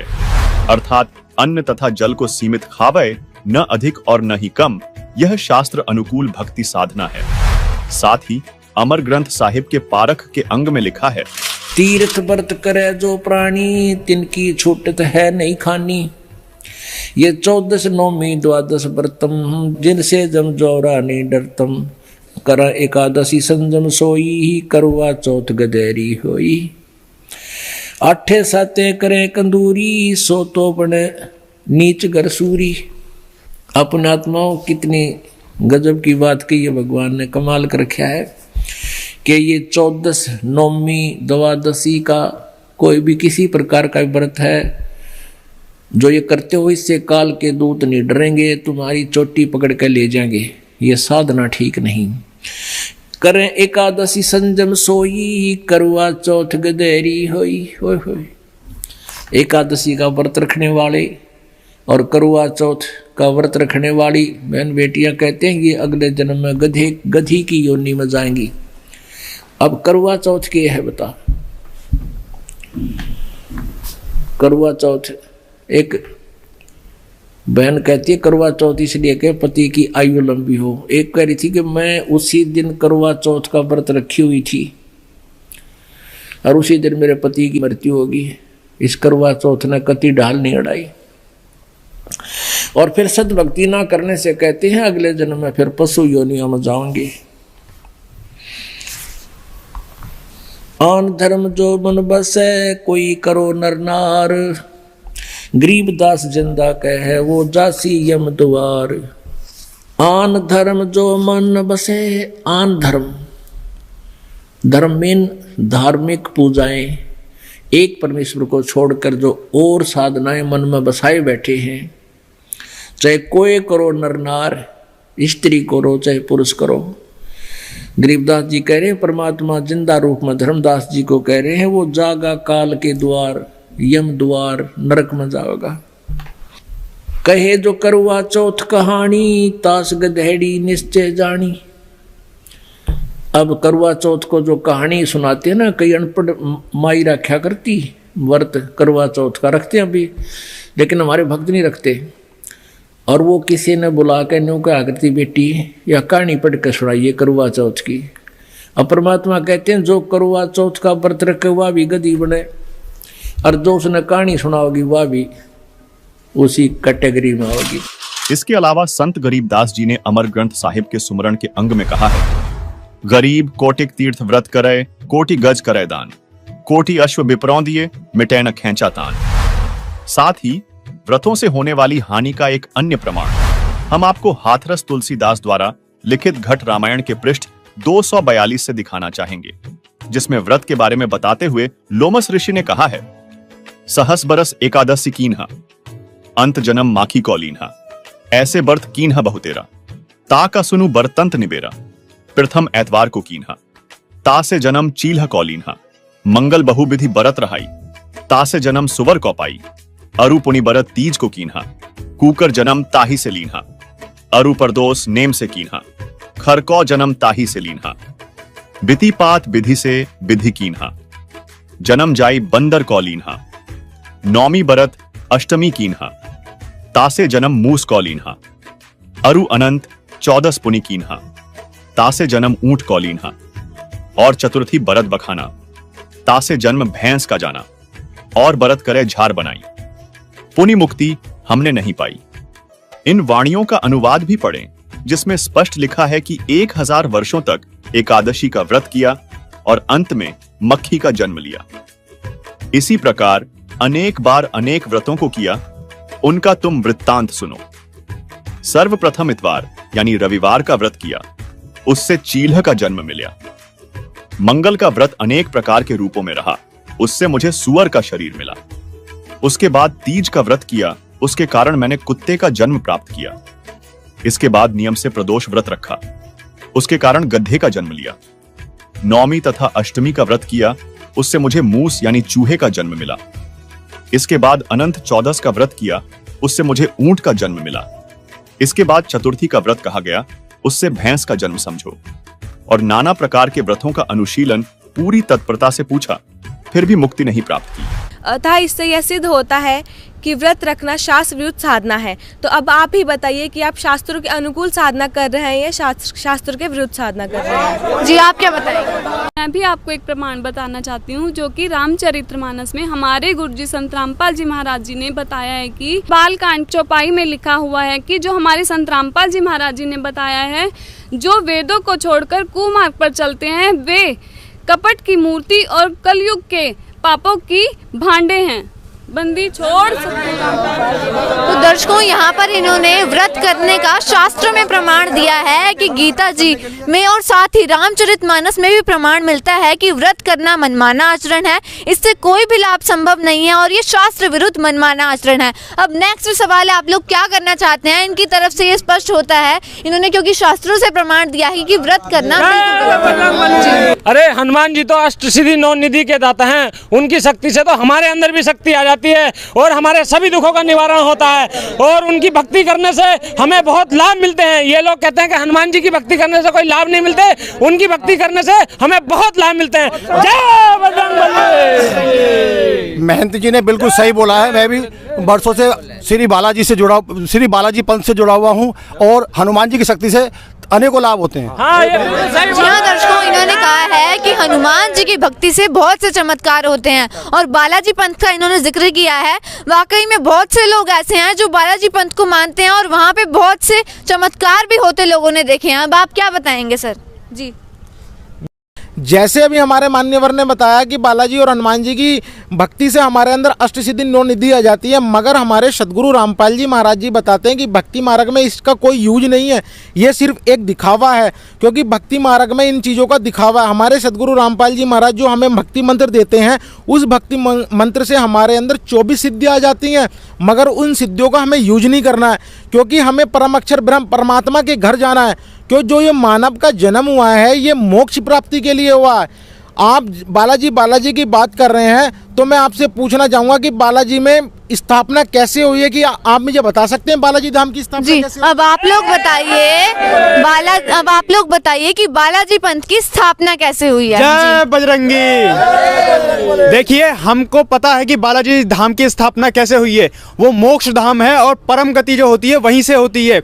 आपको बताने की हमें आवश्यकता नहीं है कि वहाँ की स्थापना कैसे हुई है, हम जानते हैं कि वहाँ की स्थापना कैसे हुई है। जय बजरंगी। जी, आप क्या बताना चाह रहे हैं सर? ये सब हिंदू विरोधी हैं, ये सब हिंदू विरोधी हैं, ये विरोध कर रहे हैं हनुमान जी का। सही कह रहे हैं। तो दर्शकों, अब इस पक्ष से ही जान लेते हैं कि आखिर वास्तव में बालाजी पंथ की स्थापना कैसे हुई है। जी सर, आप बताइए।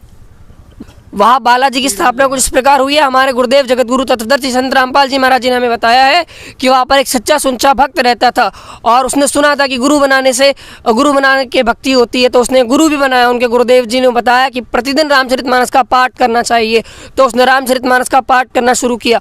वो भगत इतना सज्जन था कि उसने जो आसपास के जितने भी लोग भूत प्रेत से पीड़ित होते थे वो अपने गुरुदेव के पास ले जाता था और वहाँ भूत चिल्लाते थे कि बाबा छोड़ दे, नहीं आऊँगा।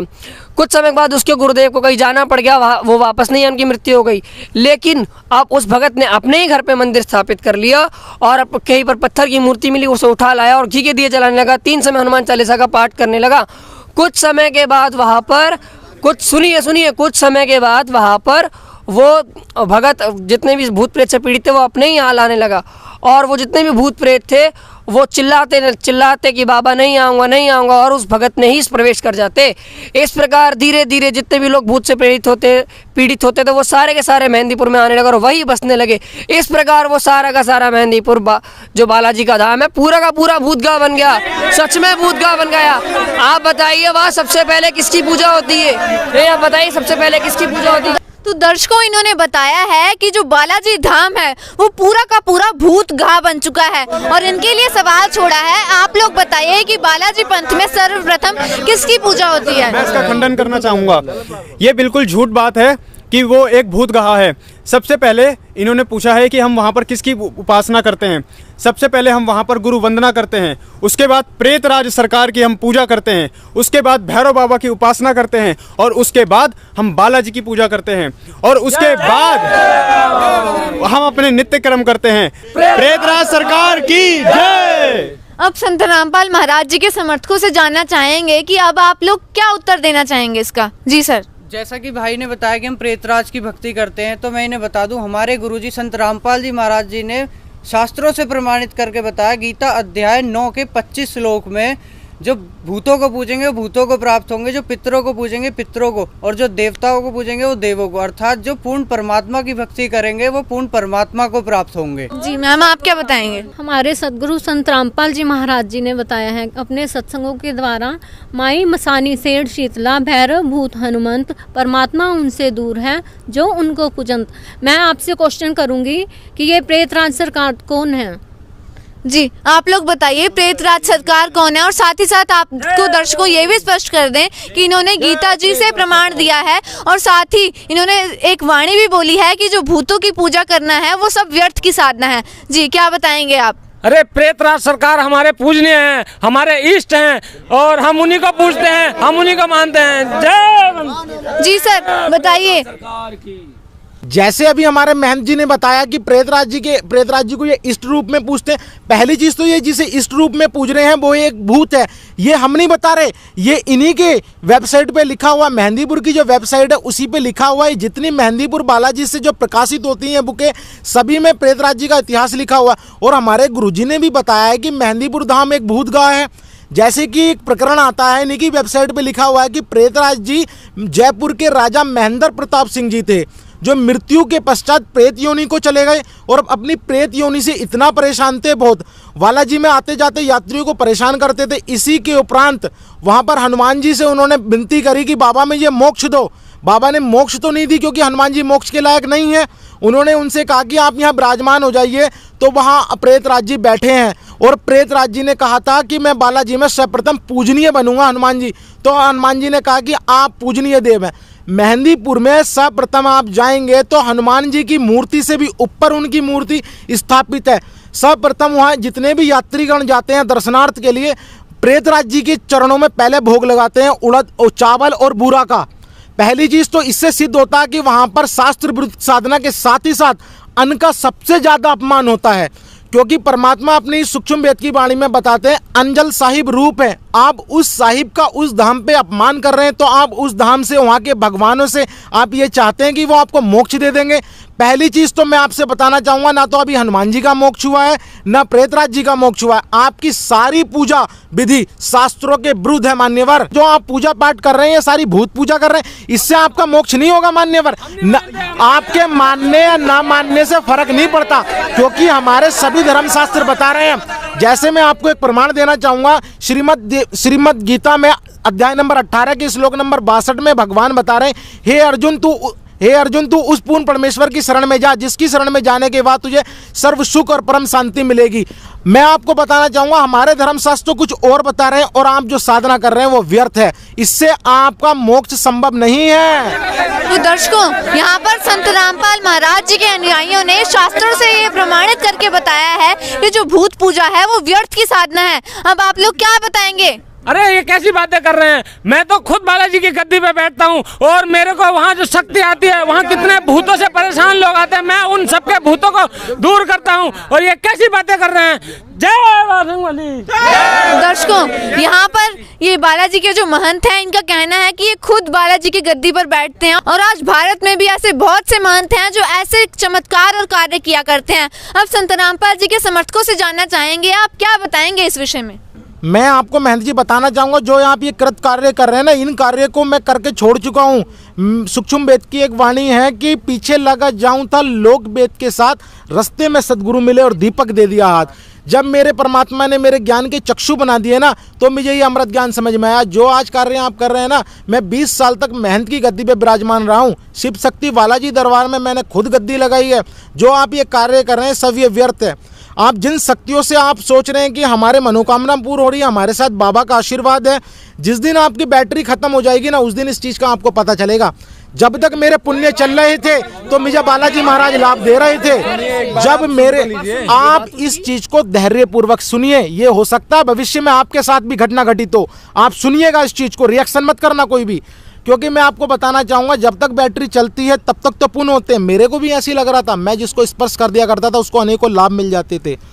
और जब मेरे को जरूरत पड़ी, असलियत में मेरे को जब जरूरत पड़ी बाबा की, तो बाबा नहीं आए। उस समय मैं हार गया और टूट गया। तब मैंने उस आदि राम को पुकारा, तब मुझे परम अक्षर ब्रह्म पूर्ण परमात्मा कबीर साहिब का ज्ञान मिला और सदगुरु रामपाल जी महाराज ने मुझे अपनी शरण में लिया। मैं आपको और राज जी की जय हो। और अभी मेहनत की बात चल रही है, इतने मेहनत इस संसार में हो चुके हैं। और आपको मेहनत जी एक बात बोलना चाहूंगा, बुरा लगे तो माफ करना, और सच्ची जरूर है। कंठी माला सुमरनी पैरे से क्या हो, ऊपर ढूंढा साध का अंतर रखा क्यों। इन मालाओं को पैरने से भगवान नहीं मिलेंगे। भगवान आपको चाहिए तो सदगुरु की शरण ग्रहण करो मान्यवर। जी मैम, आप क्या बताना चाहते हैं? साथ ही में सूक्ष्म वेद में भी एक वाणी है, कबीर देवी देव ठाड़े भये हमको ठोर बताओ, जो मुझ कबीर को पूजे नहीं उनको लुटो खो। आप तो भगवान से कोसों दूर हो, आपकी तो साधना ही शास्त्र विरुद्ध है। तो दर्शकों, यहाँ पर संत रामपाल जी के अनुयायियों ने बहुत से प्रमाण दे दिए हैं और ये बताया है कि जो बालाजी पंथ का जो चला हुआ जो पूजा क्रिया कर्म है वो सब व्यर्थ का है और इनसे इन्हें भी कोई भी लाभ नहीं हुआ। अब आप लोग बताइए क्या कहना चाहेंगे? व्यर्थ की बातें कर रहे हैं। हनुमान जी तो शिव जी के 11वें रुद्र अवतार है और शिव जी तो अजर अमर है। जब वो अमर है तो हनुमान जी अमर क्यों नहीं होंगे? ये तो व्यर्थ की बातें कर रहे हैं। हनुमान जी तो अमर है। हनुमान। तो यहाँ पर इन्होंने बताया है कि हनुमान जी 11वें रुद्र अवतार हैं, वो शिव जी के अवतार हैं और शिव जी अमर अविनाशी भगवान हैं और ये हनुमान जी को भी अमर अविनाशी बता रहे हैं। अब संत रामपाल जी महाराज जी के अनुयायी इस पर अपनी क्या राय देना चाहेंगे? जी इन्होंने हनुमान जी को शिव जी का अवतार बताया तो गुरु जी ने हमारे शास्त्रों से प्रमाण करा है। श्रीमद देवी भागवत स्कंद 3 अध्याय 5 में बताया है, विष्णु जी देवी की स्तुति करते हुए कह रहे हैं, तुम सद स्वरूपा हो, यह सारा संसार तुम्ही से उद्भासित होता है, मैं ब्रह्मा और शंकर तुम्हारी कृपा से ही विद्यमान है, अर्थात हमारा भी जन्म और मृत्यु हुआ करता है। तो मैं इनसे पूछना चाहूंगा, जब शिव जी का ही जन्म मृत्यु हो रहा है तो उनके अवतार कैसे जन्म मरण के चक्कर में नहीं है, वो कैसे अमर है, बताइए आप। यहाँ पर संत रामपाल जी के समर्थकों ने ये बात स्पष्ट की है, शास्त्रों से स्पष्ट किया है कि हनुमान जी और शिव जी अमर अविनाशी नहीं है, उनका भी जन्म मरण होता है। अब आगे डिबेट में बढ़ते हैं और जानते हैं। हम अपमान नहीं होने देंगे हनुमान जी का, ये सतपुरुष बातें कर रहे हैं। तो दर्शकों आप देख सकते हैं हनुमान भक्तों में कितना आक्रोश देखने को मिल रहा है। इनका कहना है कि संत रामपाल जी के समर्थक हनुमान जी का विरोध कर रहे हैं, उनका अपमान कर रहे हैं। सर क्या कहेंगे आप? हम संत रामपाल जी महाराज जी के जितने भी अनुयायी हैं वो हनुमान जी का अपमान नहीं कर रहे हैं। संत रामपाल जी महाराज जी तो ये भी कहते हैं कि हनुमान जी जैसी आधीनी और हनुमान जी जैसी भक्ति भी कोई नहीं कर सकता है। संत रामपाल जी महाराज जी ने हमें गीता जी में खोलकर दिखाया है।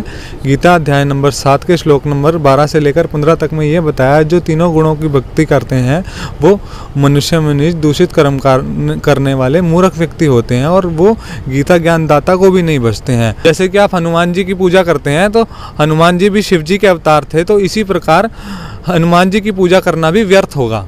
तो दर्शकों यहाँ पर बहुत बड़ी बात निकल कर आई है कि संत रामपाल जी के समर्थकों ने यहाँ पर बहुत से ऐसे रहस्यमय प्रमाण दिखाए हैं शास्त्रों से, जिससे हमारी डिबेट शुरू हुई थी कि महाबली हनुमान के अनसुलझे रहस्यों का महाखुलासा होगा।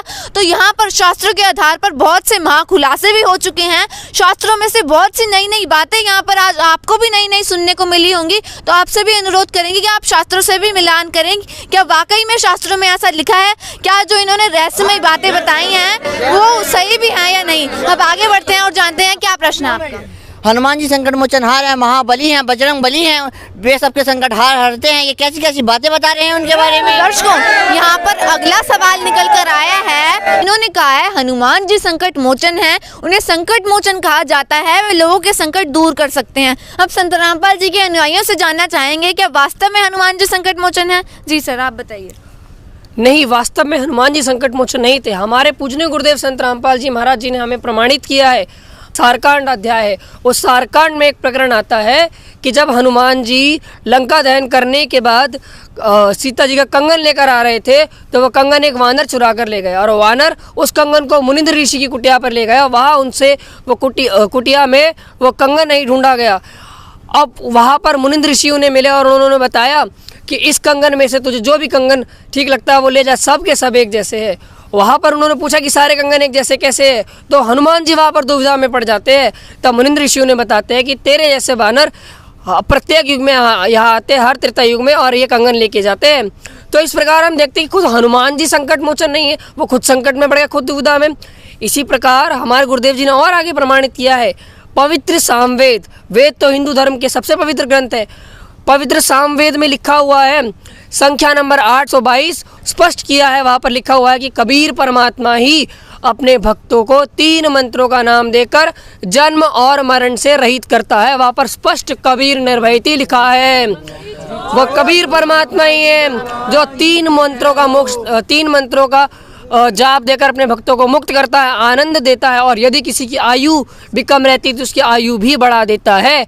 तो इस प्रकार ये सिद्ध होता है कि कबीर परमात्मा ही पूर्ण मोक्षदायक है, संकट मोचन है। यह वेद मंत्र है, वेद को मानना पड़ेगा, वेद हिंदू धर्म की सबसे। तो अब आप क्या बताएंगे सर? अरे हनुमान जी के गुरु तो सूर्य देव थे और हनुमान जी राम जी की भक्ति करते थे। मुनिंदर जी कब से हनुमान जी के गुरु हो गए? हनुमान जी में तो इतनी शक्ति थी कि उन्होंने उनके पत्थर पर राम लिखने से ही वो पत्थर समुद्र में तैर गए थे। ये कैसी बातें कर रहे हैं ये? जी हाँ दर्शकों, ये बहुत बड़ी धारणा भी है समाज में कि हनुमान जी राम जी के परम भक्त थे, उनके राम राम लिखने से ही समुद्र में पत्थर तैर गए थे। अब आप लोग क्या बताएंगे इस विषय में? जी बताइए सर। जैसे अभी हमारे भाई ने बताया, इतने सारे प्रमाण दिए, ये आपको मानना पड़ेगा। ऐसी बहुत सारे प्रमाण हम आपको दे सकते हैं। हमारे गुरुजी बताते हैं पंचम वेद के अंदर ये प्रकरण आता है कि हनुमान जी को मुनिंदर ऋषि जी मिले थे। मैं आपको बताना चाहूँगा, जैसे अभी हमारे भाई ने बताया कि ऐसे प्रमाण, कई सारे प्रमाण हैं, क्योंकि ये सभी धर्मशास्त्रों में प्रमाणित है। हमारे गुरुजी ने बताया है,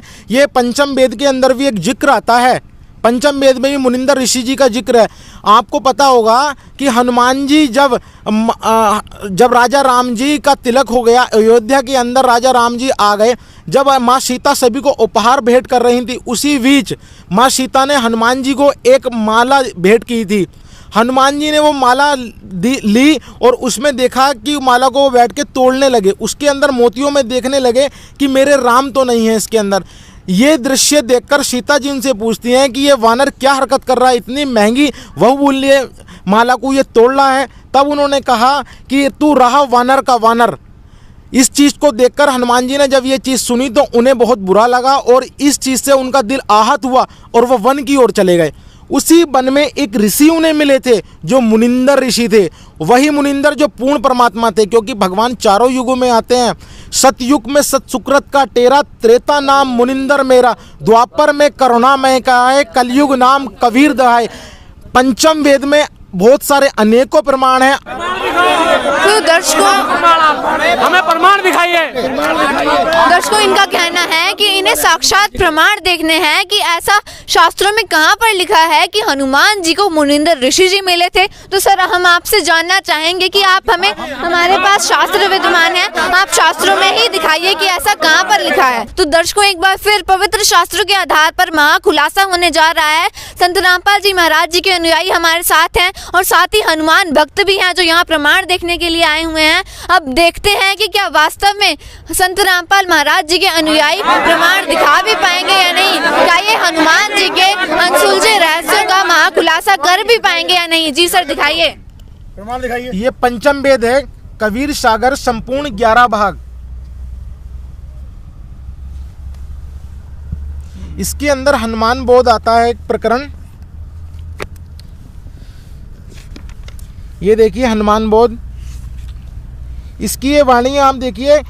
कहे कबीर सुनो धर्मनी आई, त्रेता युग हम हनुमंत चिताई। त्रेता युग में आए थे मुनिंदर ऋषि जी, त्रेता युग में आए थे, हनुमंत को चिताए थे। सेतु बंद रामेश्वर हम गऊ, तवहाँ पहुँच हम मुनिंदर कहू। त्रेता युग में सेतु जो बना था वो मुनिंदर भगवान की कृपा से बना था। ये प्रमाण आपको पंचम वेद, सूक्ष्म वेद में मिल जाएगा। आपको आगे एक और प्रमाण दिखाते हैं जो हमारे सदगुरु रामपाल जी महाराज जी ने हमें बताया है। यहाँ देखिए चौपाई है, हनुमान जी कह रहे हैं कि समरथ को स्थान अब मुँह को दहु बताए, कौन जगत में वह रहत है सो मुनि कहु समझाए। हनुमान जी खुद कह रहे हैं मुनिंदर ऋषि जी, वो समरथ कौन से लोक में रहता, अब मुनि जी मुझे बता दो, अधीन होके पूछ रहे हैं। आगे मुनि जी बता रहे हैं, आप देखिएगा। हमारे सदगुरु रामपाल जी महाराज जी ने ये हमें बताया है। ओह स्वामी में सब विधि जानी, तुम ही समरथ तुम ही ज्ञानी। वहाँ देखो हनुमान जी खुद कह रहे हैं, हनुमान वचन है, हनुमान जी वो स्वीकार कर रहे हैं कि आप ही समरथ हैं, आप ही ज्ञानी हैं।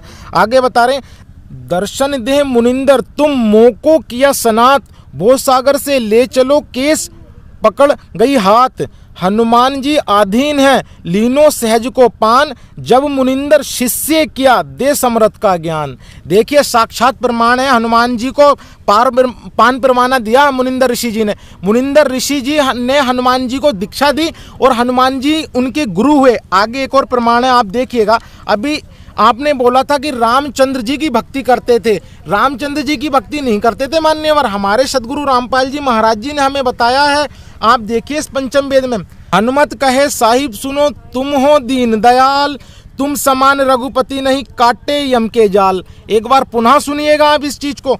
हनुमत कहे साहिब सुनो तुम हो दीन दयाल, तुम समान रघुपति नहीं काटे यम को जाल। रघुपति भी नहीं थे उस पूर्ण परमात्मा कबीर साहिब के सामने। ये देखिए, ये पूर्ण परमात्मा कबीर साहिब की महिमा है। ये पंचम वेद है, प्रत्यक्ष को प्रमाण आप देख सकते हैं। ये हमारे सदगुरु रामपाल जी महाराज जी ने हमें सारे धर्मशास्त्रों में से प्रमाणित करके बताया है कि संत रामपाल जी महाराज ने वो पूर्ण परमात्मा कोई और है। देखिए हमारे पूजनीय गुरुदेव संत रामपाल जी महाराज जी ने हमें पवित्र रामचरितमानस से भी प्रमाण दिया है। देखिएगा, ये गीता श्री रामचरितमानस टीकाकार हनुमंत प्रसाद पोद्दार जी। देखिएगा, ये गीता प्रेस गोरखपुर से प्रकाशित है। ये इनके फ़ोन नंबर और ये फैक्स।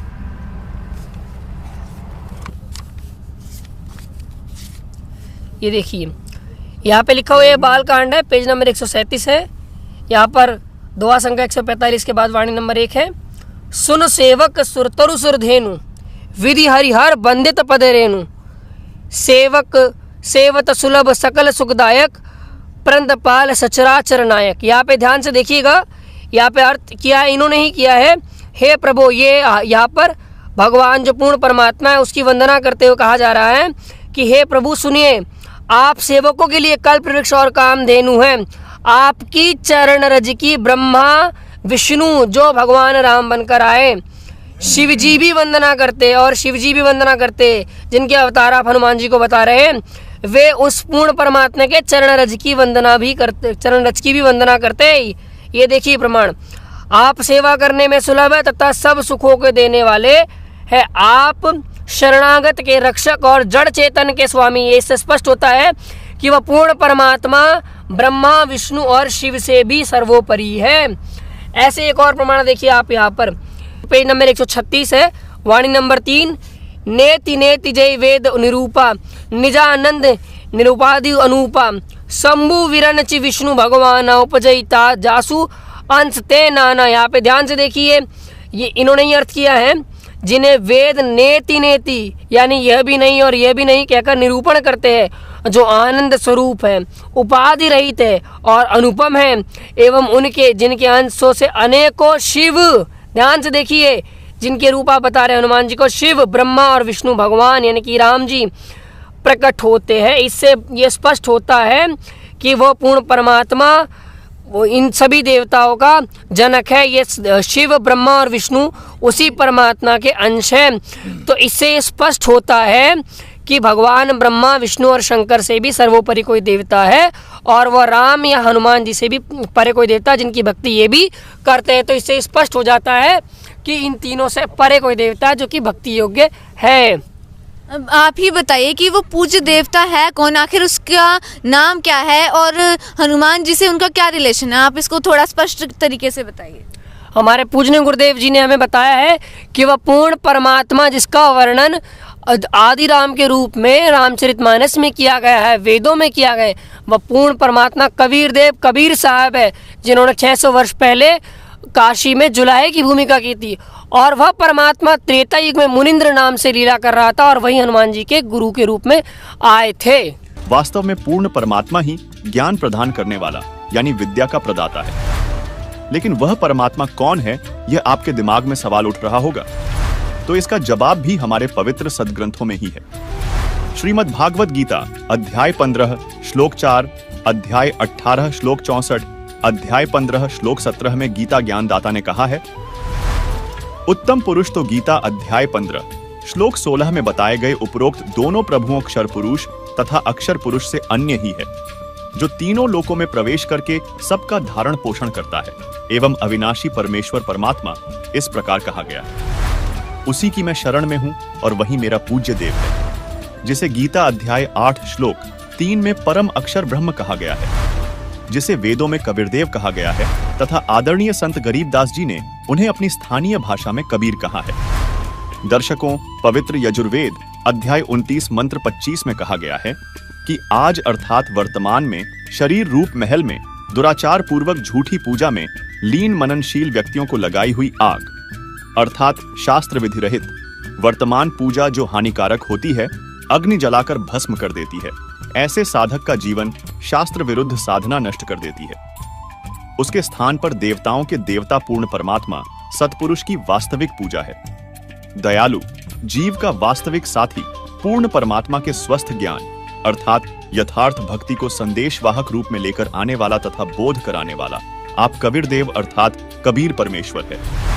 भावार्थ है कि जिस समय भक्त समाज को शास्त्र विधि त्याग कर मनमाना आचरण कराया जा रहा होता है, उस समय कबीर देव अर्थात कबीर परमेश्वर तत्वज्ञान को प्रकट करते हैं। तथा ऋग्वेद मंडल 9 सूक्त 82 मंत्र 1 व 2 में भी स्पष्ट किया है कि वह कबीरदेव अर्थात कबीर परमेश्वर ऊपर के लोक में राजा के समान बैठा है। वहां से बिजली की गति से चलकर आता है और दृढ़ भक्तों को तत्व ज्ञान का उपदेश करता है। ऋग्वेद मंडल 9 सूक्त 96 मंत्र 17 जिसमें लिखा है, शिशुम जज्ञानम हरेयतम मृजंति शुंभंति वहिन मरुतः गणेन कविर गीर्भि काव्येन कविर संत सोमः पवित्राम अत्यति रेभन। अनुवाद, पूर्ण परमात्मा मनुष्य के विलक्षण बच्चे के रूप में जानबूझकर प्रकट होता है तथा अपने तत्वज्ञान को उस समय निर्मलता के साथ उच्चारण करता है। प्रभु प्राप्ति की लगी विरह अग्नि वाले भक्त समूह के लिए कविताओं द्वारा कवित्व से अत्यधिक निर्मलता के साथ कबीर वाणी अर्थात कबीर वाणी द्वारा ऊंचे स्वर से संबोधन करके बोलता हुआ वर्णन करता वह अमर पुरुष अर्थात सतपुरुष ही संत अर्थात ऋषि रूप में स्वयं कबीरदेव ही होता है। परंतु उस परमात्मा को न पहचान कर कवि कहने लग जाते हैं, परंतु वह पूर्ण परमात्मा ही होता है। उसका वास्तविक नाम कबीरदेव है।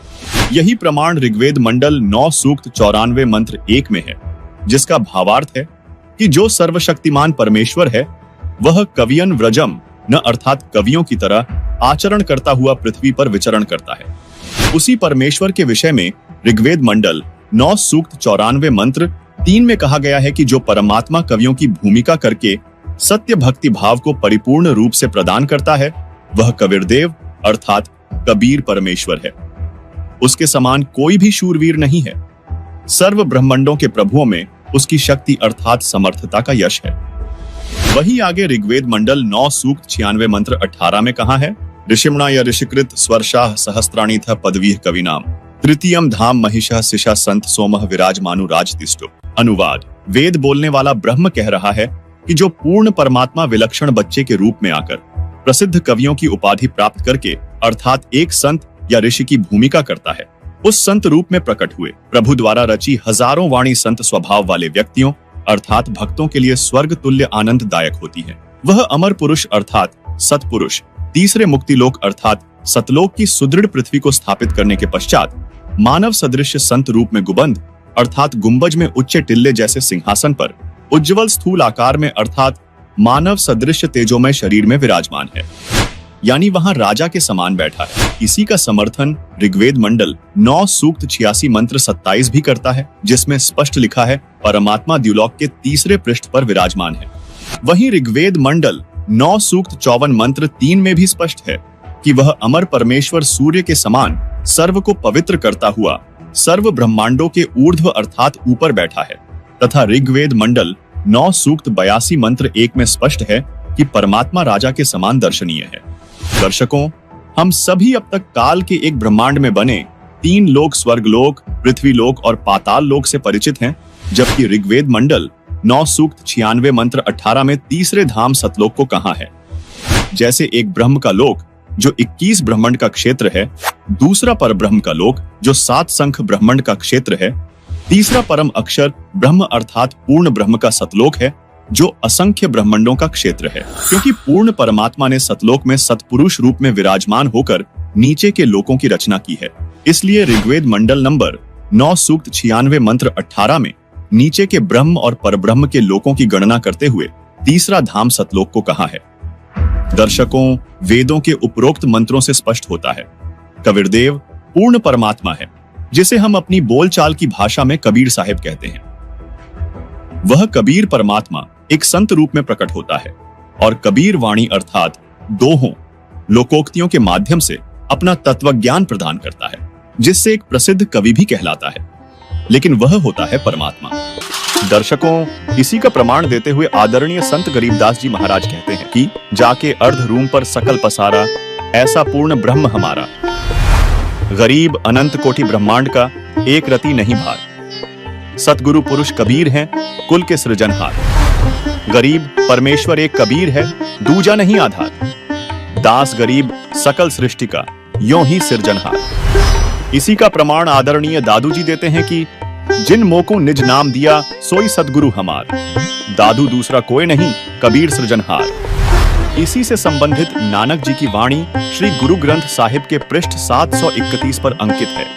अंधुला नीच जात परदेसी खिन आवे तिल जावे, ताकी संगत नानक रहिंदा क्यों कर मूड पावे। इसके साथ एक अन्य उल्लेख गुरु ग्रंथ साहिब में रागसिरी महल्ला पहला पृष्ठ 24 शब्द 29 पर मिलता है, जिसमें नानक जी ने कबीर परमात्मा का जिक्र करते हुए कहा है, एक स्वान दो स्वानी नाल पलके भौंके सदा बयान कूड़ शुरा मुठा मुर्दार तान रूप रहा करतार। मैं पत की बंद ना करनी की कार हाँ बिगड़े रूप रहा विकराल। तेरा एक नाम तारे संसार मैं एहा आस एहो आधार। रहा मुख निंदा आखा दिन रात पर कर जो ही नीच सनात। काम क्रोध तन वसै चंडाल तान रूप रहा करतार। हाही सुरत मुलुकी वेश हों ठगवाड़ा ठगी देश। खरा सियाणा बहुता पार तान रूप रहा करतार। मैं कीता ना जाता हराम खोर हाँ क्या मोह देसा दुष्ट चोर। नानक नीच कहे विचार तान रूप रहा करतार। वहीं श्री गुरु ग्रंथ साहिब के राग तिलंग महल्ला पहला पृष्ठ 721 पर नानक जी ने कहा कि यक अर्ज गुफ्तम पेश तो दरगोश उन करतार। हका कबीर करीम तू बेऐब परवदगार। दुनिया मुकाम फानी तहकीक दिल दानी। मम सर मुए अजराइल गिरफ्ता दिल हेच नादानी। रहा जान पिसर पदर बिरादरा कस नेस दस्तंगीर। आखिर व्यफ्तम कस नदार्द चूं शवद तकबीर। शब रोज घश्तम दर हवा कर देम बदी ख्याल। घाहे नाने की कार करदम मम ई चिनी अहवाल। बदबख्त हम चो बखील गाफिल बेनजर बेबाक। नानक बगोयद जंतुरा तेरे चाकरा पाखाक।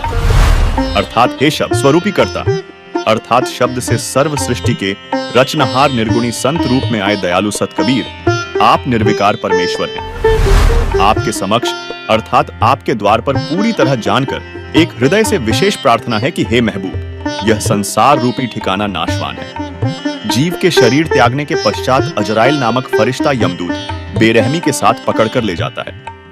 उस समय कोई साथी व्यक्ति जैसे बेटा पिता भाई चारा साथ नहीं देता। अंत में सर्व उपाय फर्ज अर्थात कोई क्रिया काम नहीं आती तथा आवाज भी बंद हो जाती है। प्रतिदिन की तरह न रुकने वाली चलती हुई वायु की तरह बुरे विचार गस्त करते रहते। शुभ कर्म करने का मुझे कोई जरिया अर्थात साधन नहीं मिला। ऐसे बुरे समय में हमारे जैसे नादान लापरवाह भक्ति और भगवान का वास्तविक ज्ञान न होने के कारण ज्ञान नेत्रहीन था तथा ऊवा बाई का ज्ञान कहता था। नानक जी कह रहे हैं कि हे कबीर परमेश्वर आपकी कृपा से आपके सेवकों के चरणों की धूल डूबता हुआ बंदा पार हो गया। दर्शकों इन सभी प्रमाणों से स्पष्ट होता है कि परम अक्षर ब्रह्म अर्थात पूर्ण ब्रह्म वास्तव में कबीर परमेश्वर जी हैं और यही हमारे लिए पूजा योग्य है। को यहाँ पर संत रामपाल महाराज के अनुयायियों ने पवित्र शास्त्रों से ऐसे अद्भुत रहस्यमयी प्रमाण दिखाए हैं तो शायद आपने भी पहले कभी नहीं सुने होंगे। और साथ ही जैसा कि हमारे इस प्रोग्राम की शुरुआत हुई थी कि महाबली हनुमान के अनसुलझे रहस्यों का महाखुलासा होगा, तो वो महाखुलासा यहाँ पर हो चुका है। अब हम आपसे जानना चाहेंगे कि जो साक्षात प्रमाण आपने यहाँ देखे हैं रामचरितमानस के, वो देखकर आप क्या कहना चाहेंगे, आपका क्या रिव्यू है? हम इनसे एग्री नहीं है। हम अपने जो घर में वेद शास्त्र पढ़े हैं हम उनसे जाकर मिलान करेंगे तभी हम कुछ निर्णय लेंगे। हम इनसे एग्री नहीं है और इन्होंने तो हमें शंका में डाल दिया। हमने आज तक ये नहीं पढ़ा कि हनुमान जी ने अपनी भक्ति करने के लिए मना किया है। अब हम अपने घर जाएंगे और अपने ग्रंथों से ये प्रमाण मिलाएंगे, तब हम विचार करेंगे। ये पता नहीं कहाँ से लाएंगे। जी हाँ दर्शकों, आपसे भी अनुरोध करेंगे कि आप भी घर जाके अवश्य क्रॉस चेक करें कि जो संत रामपाल महाराज के अनुयायियों ने अद्भुत प्रमाण दिखाए हैं वो वाकई में पवित्र शास्त्रों से मिलान होते हैं भी या नहीं। जैसा कि महाबली हनुमान के भक्तों ने कहा है कि ये क्रॉस चेक करेंगे, तो आपसे भी अनुरोध है कि आप भी क्रॉस चेक करें, क्योंकि ऐसे न्यूज़ का यही उद्देश्य रहा है, सच जो आप जानना चाहते हैं। तो आपसे भी अनुरोध है कि आप भी पवित्र शास्त्रों से अवश्य मिलान करें, क्योंकि अध्यात्म के मार्ग में शास्त्र ही वो शस्त्र हैं जो सही और गलत का निर्णय कर सकते हैं। क्योंकि आज के इस विशेष प्रोग्राम में महाबली हनुमान के अनसुलझे रहस्यों का महाखुलासा हुआ है। ऐसे अद्भुत रहस्यमय प्रमाणों का महाखुलासा हुआ है जो आज तक, जिससे पूरा मानव समाज अनभिज्ञ था, जो आज तक मानव समाज के सामने नहीं आ पाए थे। आपने भी अवश्य नहीं सुना होगा कि हनुमान जी अपनी पूजा करने के लिए मना कर रहे हैं, लेकिन संत रामपाल महाराज के अनुयायियों ने रामचरितमानस में प्रमाण देकर बताया है कि हनुमान जी स्वयं कह रहे हैं, प्रात ले जो नाम हमारा, ता दिन ते ही न मिले आहारा। यानी कितना बड़ा प्रमाण हमारे सामने आया है। हनुमान जी की भक्ति पर कितना बड़ा प्रश्नवाचक चिन्ह यहाँ पर खड़ा होता है, और वो भी खुद से नहीं बल्कि पवित्र शास्त्रों से ही ये प्रमाण निकल कर आया है। अद्भुत रहस्यमय प्रमाण आज हमने आपके सामने पेशकश किया है इस विशेष कार्यक्रम में। तो आज का इस विशेष कार्यक्रम में आपसे अनुरोध करेंगे कि आपकी जो भी राय है वो आप हमें कमेंट बॉक्स में दें। ऐसे न्यूज़ की इस खास पेशकश में बस इतना ही। वीडियो तक अंत तक बने रहने के लिए आपका बहुत बहुत धन्यवाद।